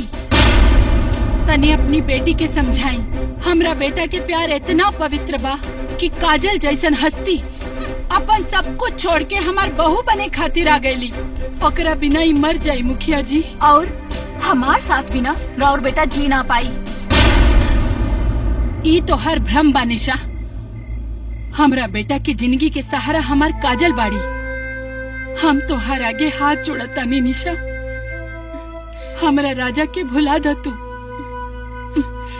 माँ जी रहने दीजिए, मेरे लिए आपको किसी के सामने हाथ जोड़ने की जरूरत नहीं है। अगर राजा मेरे नसीब में होगा तो हम दोनों को मिलने से कोई नहीं रोक सकता। चलिए यहाँ से, चलिए। बॉस, घाम में ऐठ के भीख मंगला से अच्छा बा कि रोज मंगरुआ के मुर्गी फार्म हाउस से एक एक मुर्गा चुरा के खाइल जाए। ढेर होशियारी मत मारा है, पता चल गया क्यों के तो ससुर कपारे पे अंडा फोड़ फोड़ के मुआ दिए सन। डोंट वेरी बॉस, 3 तीकड़ महाबीकड़। अरे जब केहू से बतौले न जाई तो कैसे पता चली? अबे अब तोरा पे कवन भी बता गई। मंगरुआ के पता बा कि मुर्गा के चुरौले बा। कैसे? अरे मुर्गवा चुरावे बदे हम वही से खांची मंगले रहनी ना। अरे अजीब भी पपाई है। मुखिया जी, ये सबन हमार मुर्गा के नोच चोट के पका के खाए जाता हूँ, यानी कि छोड़ी मत। चिंता मत कर मंगरू, सजा मिली। ये मुर्गी चोर के सजा मिली। ए घुंगरू, हमार बात कान खोल के सुन ल। तोहरा के 1 महीना और भीख मांगे के पड़ी। नहीं, गलत बात है। ना इंसाफी बा मुखिया जी, ना इंसाफी बा। ये है इंसाफ है। ए मंगरू, मुर्गा के उठाओ। तोहार मुर्गा के अपन हाथ से अंतिम संस्कार कर। उठा दे बे। अरे थोड़ी सा तो दे दी। अरे एकदम निर्दयी बारे। उस्ताद, मुखिया वा ऐसन सजा सुनावता जैसे लगा था कि खैरात बांटा। 1 महीना और भीख मांगा और कुल मुर्गवा भी अकेले खा जाई मुखियावा। सब सुन तो चलते पहले पगला कार है, अरे जकरा घर से मुर्गी चुरौला वही से खांची मांगे चल गए। कूल डाउन बॉस, कूल डाउन। रउआ पे हो रहा अत्याचार के असली कारण रजवा हे बॉस। रजवा के कौनो न कौनो बंदोबस्त करे के पड़ी। अब यह सोचिए साहब, सोच में सोच लेनी उस्ताद। हमरा पास एगो ऐसा लड़ाकू विमान बा जो रजवा के हड्डी के सूरमा बना के राउर आंख में लगा दी। ओकर नाम बा ब्रूसली। ब्रूसली? ब्रूसली? अरे धनियापत्ती तो भुला गई नहीं यार। कौनो बात नहीं यार, फिर बाद में ले लिया ही ना। अरे तो फिर आवे का पड़ी यार। ये उल्टे पैदा भइल बा का रे? अरे दुनिया सीधा चलेला, ये सब काहे उल्टा चलता? ये तबला कहाँ बा रे तोहर आइटम? देख न समनवा, आ गई हमार ब्रूसली। रे पैदावार तो इंडियन लगता, लेकिन रहन सहन इंडियन नहीं खे बुझात। लागत चाउमीन चाट के खा ले यही से चाइनीज मिर्गी उपटल बा ई कंकाल तंत्र की। नो कंकाल तंत्र, हाँ मैं ब्रूसली। ब्रूसली, चिंग चांग चाय चाय। अभी ले सुन भोए भोए।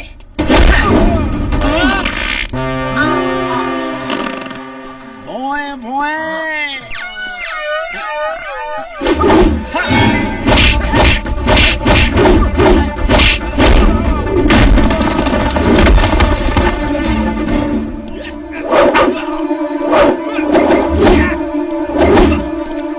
अभी देख हमार कहाँ कहाँ घुसता है।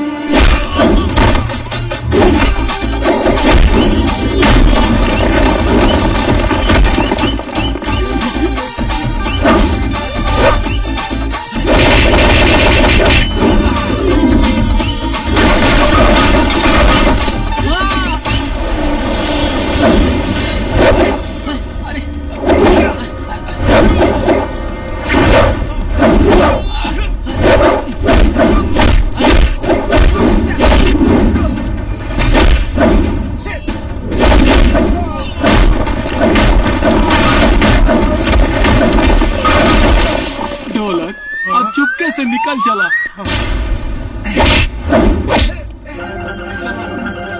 जब एगो हिंदुस्तानी के बर्दाश्त होत नहीं खे पाए ना, तो चाइना कहे लेता इंडिया के बायना। अरे कैसे घुसा रे? घुस बैठे। यहाँ कैसा घुसा? जब घुसिए गया है तो चल तोरा कैसा जगह घुसा हो तनी कि फिर दोबारा बहरी ना आइबे। आओ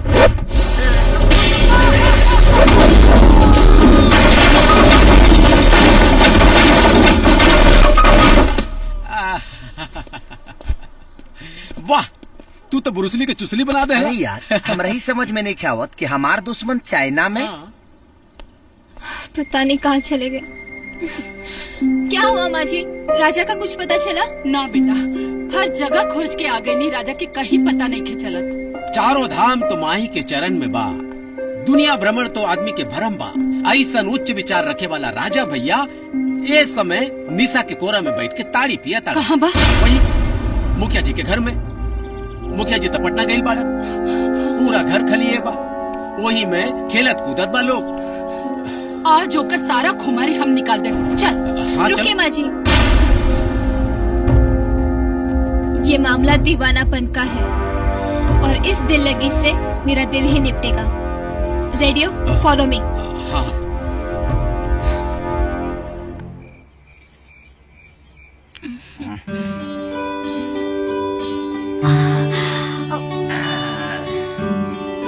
एकदम ओरिजिनल ताड़ी बुझाता। मिजाज टनटनाए लगल, आँख सहरियाए लगल। हमरो मंडसी आए लगल राजा। ये क्या हो रहा है? क्या डार्लिंग? हमकी तो तहरा अलावा कुछ लौकत नहीं खे डार्लिंग। अच्छा, अभी बताती हूँ। समाचार समाप्त हुए, अब देखिए रंगारंग प्रसारण।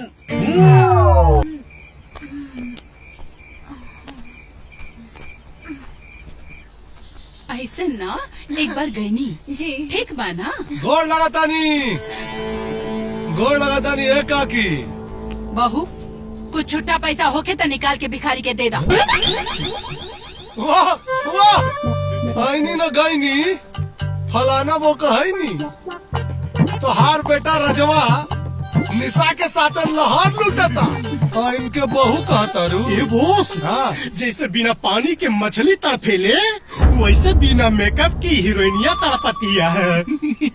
जितना दिल तड़पता है मोहब्बत उतनी ही गहरी होती है। मोहब्बत इतनो गहरी मत कर दिया कि मौत से मोहब्बत हो जाए। अरे डार्लिंग, रजवा में ऐसा का रखल हो? अरे हमार हाथ थामला हो, बाप दादा का छोड़ल करोड़ों को जायदाद बा। दिन में होली और रात में दिवाली मना दे। जो दूसरों की कमाई पे जीता है वो मर्द नहीं मौगा होता है। चला बहू। चलिए माँ जी।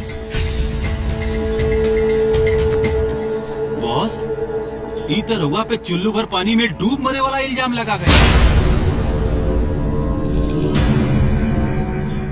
अपना साथी बिस्तर पे सुता के बेइज्जती का बदला ले। एगो मौका बा बॉस। का उ रजवा बथानी में सुते जाला। तब तक हो पाई जाए सरवा। हाँ। हमारे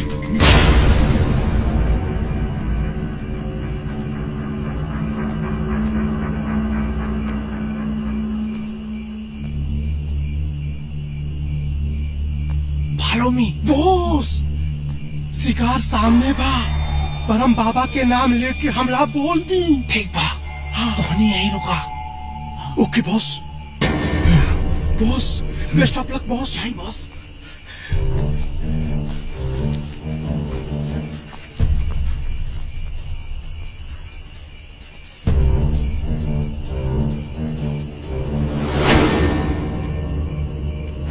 अरे हमार हाथ थामला हो, बाप दादा का छोड़ल करोड़ों को जायदाद बा।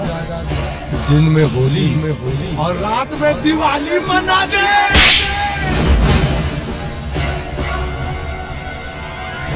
जो दूसरों की कमाई पे जीता है वो मर्द नहीं मौगा होता है।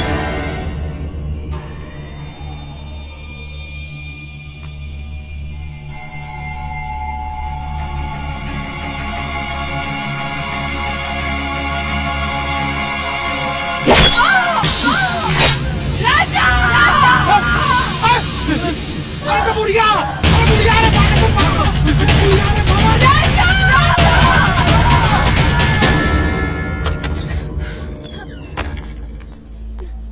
डॉक्टर डॉक्टर साहब हमार माई कैसे बड़ी? बहुत ज्यादा ब्लड बह चुका है, फौरन उन्हें ब्लड चलाना पड़ेगा वरना कुछ भी हो सकता है। डॉक्टर साहब आपको जितना ब्लड चाहिए उतना दे दीजिए, पैसे की चिंता मत करिए।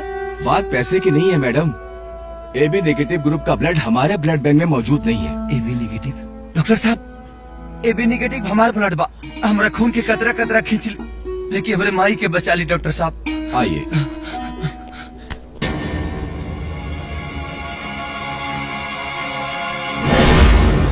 राजा, तुमने आने में बहुत देर कर दी है। पहले आते तो शायद मैं तुम्हारी कोई मदद भी कर पाती। मतलब ये है राजा कि सारी रिपोर्ट आने के बाद ये पता चला है कि आपको ब्लड कैंसर है और वो भी लास्ट स्टेज पर।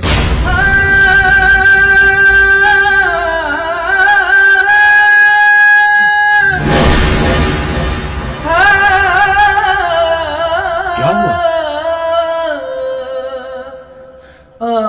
आप कोई और से ब्लड की व्यवस्था कर लीजिए डॉक्टर साहब, लेकिन मेरी माँ को बचा लीजिए। आपका दिमाग ठिकाने है कि नहीं? माँ की हालत सीरियस है। कुछ नहीं होगा मेरी माँ को, कुछ नहीं होगा। डॉक्टर साहब व्यवस्था करिए ना ब्लड का। मुश्किल है भाई, इतनी रात हो चुकी है। AB नेगेटिव ब्लड ग्रुप यहाँ इतनी जल्दी नहीं मिलेगा, ये देहात है। तो आप मुझे पता बता दीजिए, मैं लेकर आ जाता हूँ। आप ब्लड देंगे कि नहीं? नहीं दूंगा ब्लड। अभी तो माँ को सासू बोलती है ना, तो आप क्या नहीं दे देती है ब्लड? वाह, क्या खूब निभा रहे हो बेटे होने का फर्ज। तुम्हारे जैसे बेटे को पैदा करने से तो अच्छा है कि माँ अपनी कोख में ही उसे मार डाले। डॉक्टर साहब मेरा ब्लड ग्रुप भी सेम है, आप मेरा ब्लड ले लीजिए। इन्होंने तो अपना बेटे होने का फर्ज नहीं निभाया, लेकिन मैं अपना फर्ज जरूर निभाऊंगी, क्योंकि मैंने भी उनको अपनी माँ माना है। चलिए आइए।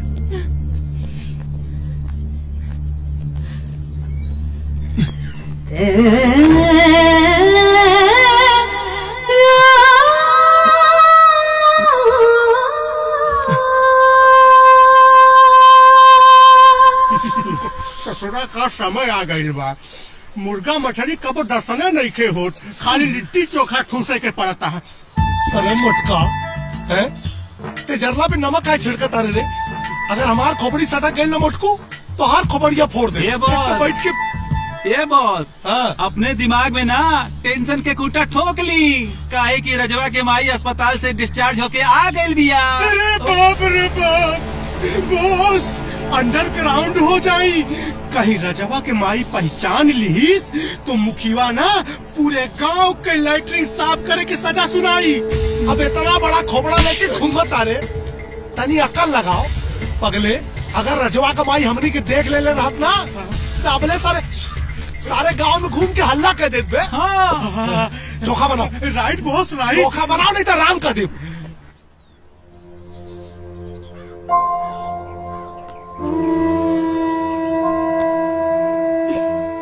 माई उठ, दवा खा ले माई। माई उठ ना, दवा खा ले। माई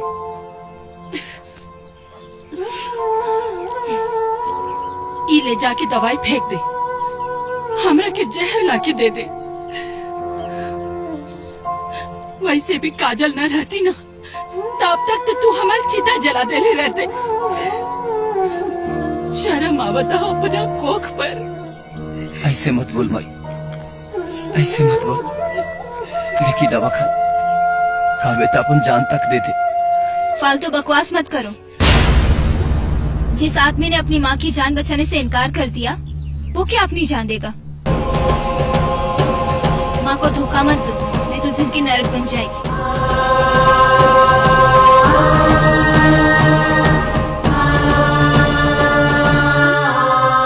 अच्छा माँ जी, कोई गलती हुई है तो माफ कर देना। कहाँ जाता रू काजल? हमेशा खातिर मुंबई।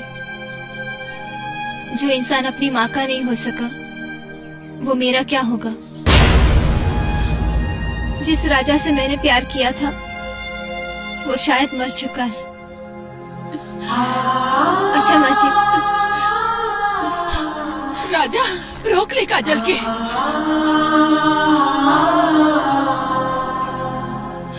हमके अपना दुनिया में जाए दे माई, लेते दवा खा। तू ही दवाई खा। रुका काजल, काजल, काजल,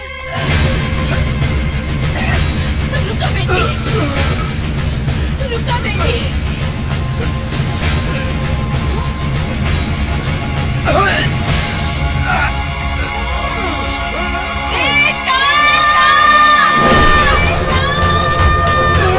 राजा, राजा, राजा।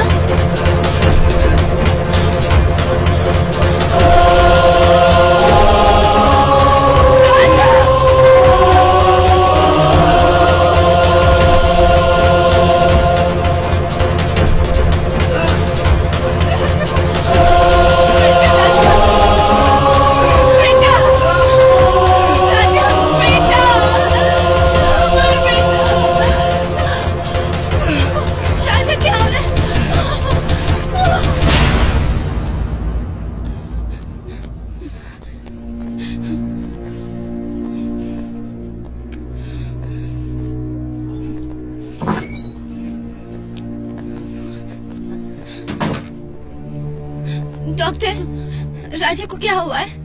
आप लोगों को नहीं पता? क्या?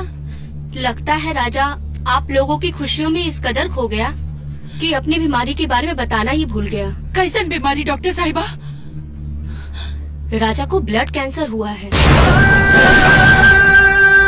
कैंसर? नहीं डॉक्टर, ये नहीं हो सकता। राजी, टेक केयर। तू अपन दिल छोटा मत करा बेटा। हमरा राजा की कुछ नहीं के भाई, वो डॉक्टर झूठ बोला दिया। डॉक्टर साहिबा एकदम सच कहा तानी काकी। हाँ, राजा के कैंसर के बीमारी बा। हाँ काकी, और ये बात हमरा साथे साथ निशा और मुखिया जी भी जानत तानी। हाँ काकी, जेकर खून में कैंसर के खून लाग गई होके, वो अपन दुश्मन के भी खून ना दे सकेला। रउआ तो मतारी है, राजा रउआ के खून कैसे दे सकेलन? कौनो बात अपन बेटी की बेइज्जती ना बर्दाश्त कर सकेला। बाकी राजा के खुशी के खातिर हम सब कहेंगे।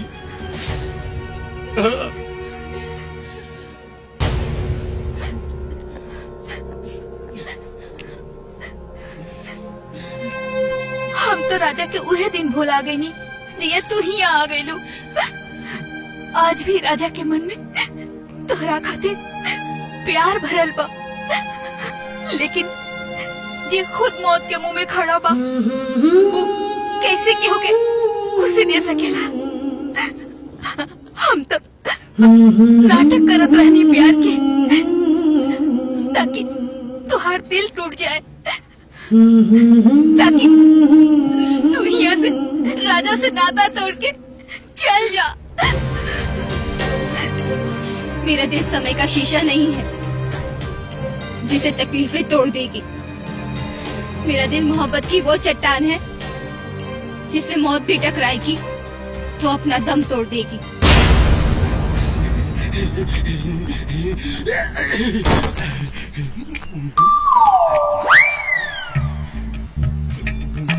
बॉस, ये बॉस, बॉस उठी ना बॉस। ए भिखारी उठना। अल्लाह के नाम पे दे दे बाबा, मौला के नाम पे दे दे बाबा। जिंदगी भर भिखिया मत बका। करे हमके भिखारी बना के तो नहीं ऐस करो। अरे किसिया काहे बारा घेड़ा? अरे हमनी के खुशखबरी के बकिया उधरे तरनी सान। कैसन खुशखबरी बा? अरे रजवा के ब्लड कैंसर हो गइल बा, ऊ हॉस्पिटल में भर्ती बा। ब्लड कैंसर हो गइल बा? अरे इतना बड़ खुशखबरी और खाली हाथ सुना तारा सन। मिठाई ना ले गईला?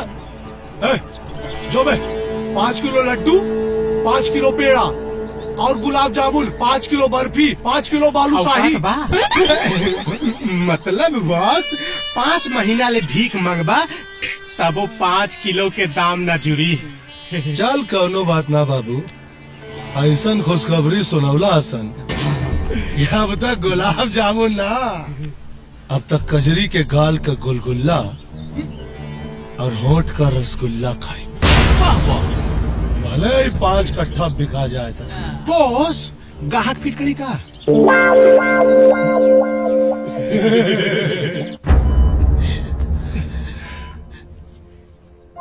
माई होके अपना बेटा के दुख दर्द ना समझ सकनी, बहुत अफसोस बा बेटा। ए माई अपना बेटा खातिर कसाई कैसे हो गई। हमरा के माफ कर दे बेटा, अनजाने में बहुत भला बुरा कह देनी तो रखे हम। जिसके लिए सब छूटा वो रूठा तो रब रूठा। अगर ऊपर वाले ने हमें साथ जीने का मौका नहीं दिया तो मौत के बाद हमारा मिलन जरूर होगा। मौत कभी मोहब्बत से जीत नहीं सकती। मैं वादा करती हूँ जब तक मेरी सांसें चलेगी मैं आपको कुछ नहीं होने दूंगी। काजल जी, राजा की तबीयत बहुत ही क्रिटिकल कंडीशन में पहुंच चुका है।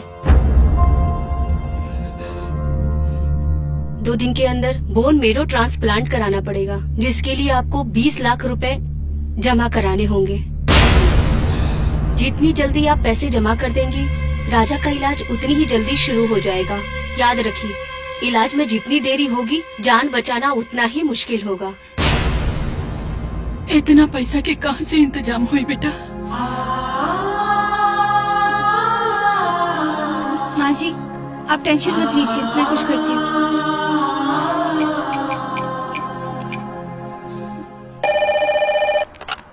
हेलो, हेलो चाचा जी, काजल बोलू छू। मी नागेश भाव बोलतो रे बाबा। चाचा जी है? अरे बाबा, वो तो मुझको बंगला भेज के कब से यहाँ से फुर हो चुका है।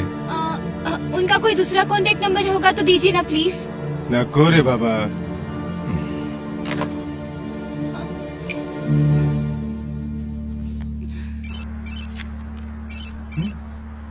सर आपका फोन। किसका फोन? हेलो, कौन? सर, काजल राघवानी बात कर रही हूँ। ओह, क्या बात है काजल जी?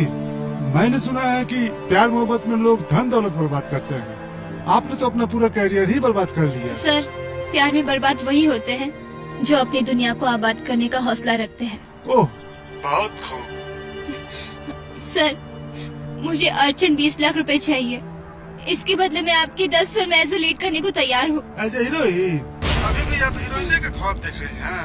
अब तो आपको भाभी का भी रोल मिल जाए तो शुक्र मनाइए। हाँ, तो भाभी से याद आया कि मेरे नेक्स्ट होने वाले प्रोजेक्ट में एक सेक्सी भाभी का कैरेक्टर है। अगर तुम उसे करोगी तो मैं 10,000 रुपए दूंगा।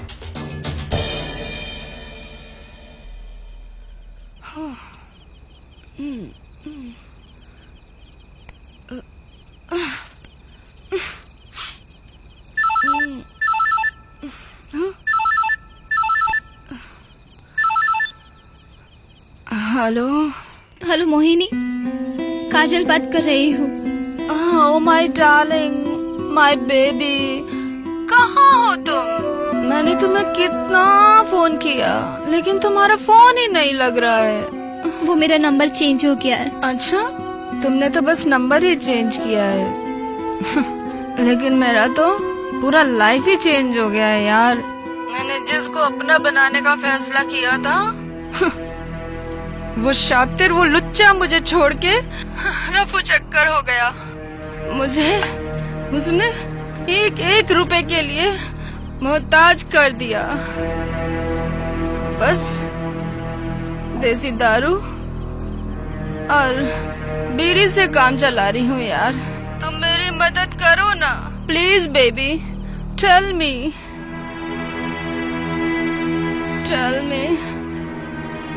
बेबी। का भइल बेटा?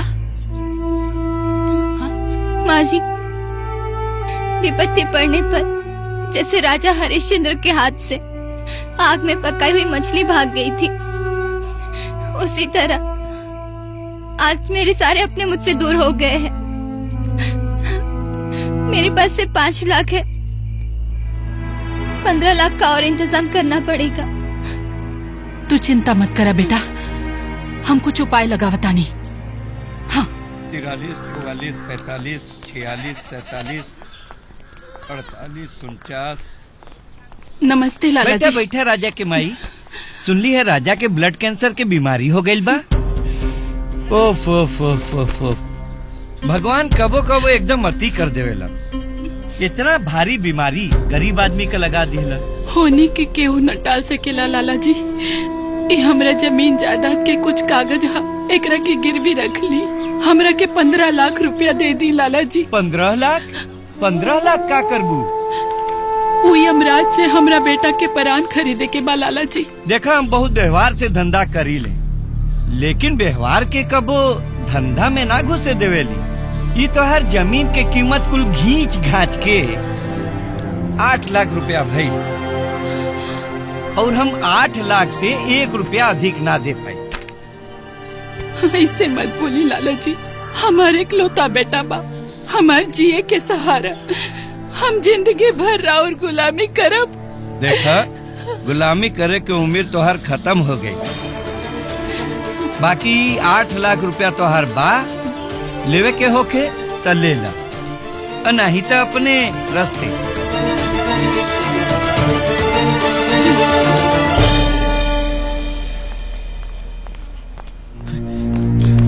पैसा के इंतजाम हो गई भाजी, पैसा के इंतजाम हो गई।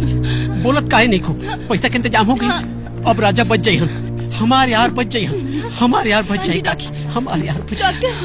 डॉक्टर 13 लाख का इंतजाम हो गया है, बाकी का 7 लाख मैं बहुत जल्दी जमा कर दूंगी। सॉरी मैडम, जब तक आप पूरे पैसे जमा नहीं कर देती हम ऑपरेशन नहीं कर सकते। रुक जाइए डॉक्टर साहब, कुछ तो दया करी। Sorry ma'am, I am helpless, मेरे भी ऊपर लोग हैं। Sorry ma'am. Please doctor.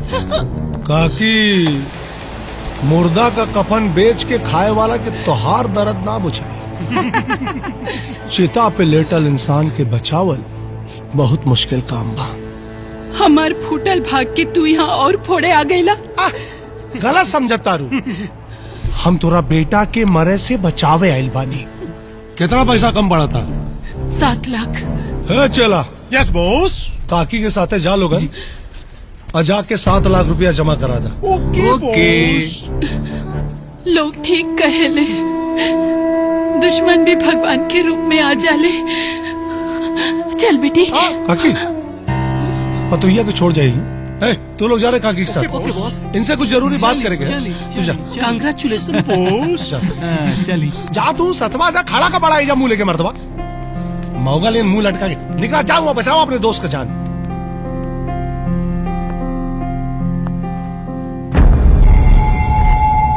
ढेर सोचा मत है बबनी, खाली तोरा के भोगे खातिर 7 लाख रुपया स्वाहा करे जा रहल बानी। मतलब? अरे दीवानो, मुझे पहचानो, मैं हूँ घुंघरू, और ये घुंघरू खाली एक रात अपना बिस्तर पे तोरा साथे बदल चाहता। घुंघरू, घुंघरू। कूल बेबी कूल, चिल्लाइए नहीं, मुस्कुराइए। काहे कि अगर हमको गुस्सा आ गया और हम डॉक्टरवा से 7 लाख रुपया वापस ले लिए ना, तो रजवा का लाश अपना कोरा में रख के सती होना पड़ेगा। हाँ, इतना परेशान काहे हो रही है? अरे एक रात का बात है और एक बार का बात है। धनी हमरो ललसा पुरा दीजिए ना, है? उसके बाद कौन रोका है? बनाइए रजवा के साथ जाके फिल्म, आराम से गाना गाइए, प्रेम विवाह। शायद तुझे कभी किसी से प्यार नहीं हुआ, वरना आज तू जिस्म का सौदा नहीं करता। जानवर है तू। अगर इंसान होता तो आज इस मिट्टी की पुतली को खाने के लिए इतना नहीं मरता। हाँ ठीक है, हम जानवर ही सही, लेकिन सनम तुम्हारे आशिक हैं हम। है? अब सोच लो कि तुमको हमारी चाहत की चिता जलानी है या अपने आशिक की? लेकिन तुम्हारे पास ज्यादा टाइम है नहीं। डिसीजन तो काजल मैडम आपको फटाफट लेना होगा।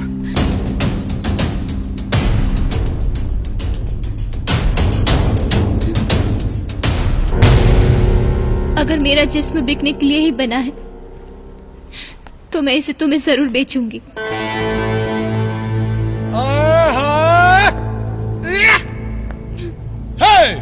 अरे ले जाएंगे दिल वाले दुल्हनिया ले जाएंगे, ले जाएंगे।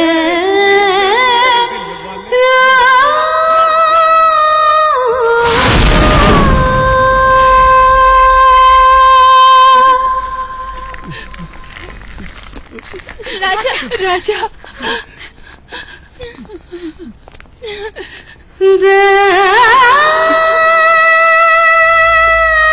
मेरी आखिरी इच्छा ये थी कि आपकी आंखों में आंसू कभी ना देखूं, लेकिन कम वक्त जिंदगी ही बेवफा निकली। आखिर रुला ही दिया मेरी मोहब्बत को। नहीं राजा, आपको कुछ नहीं होगा। यमराज के हलक से भी मैं आपके प्राण छीन के ले आऊंगी, लेकिन आपको कुछ नहीं होने दूंगी। तोरा कुछ न होए हमार लाल, कुछ न होए। चलो फास्ट। राजा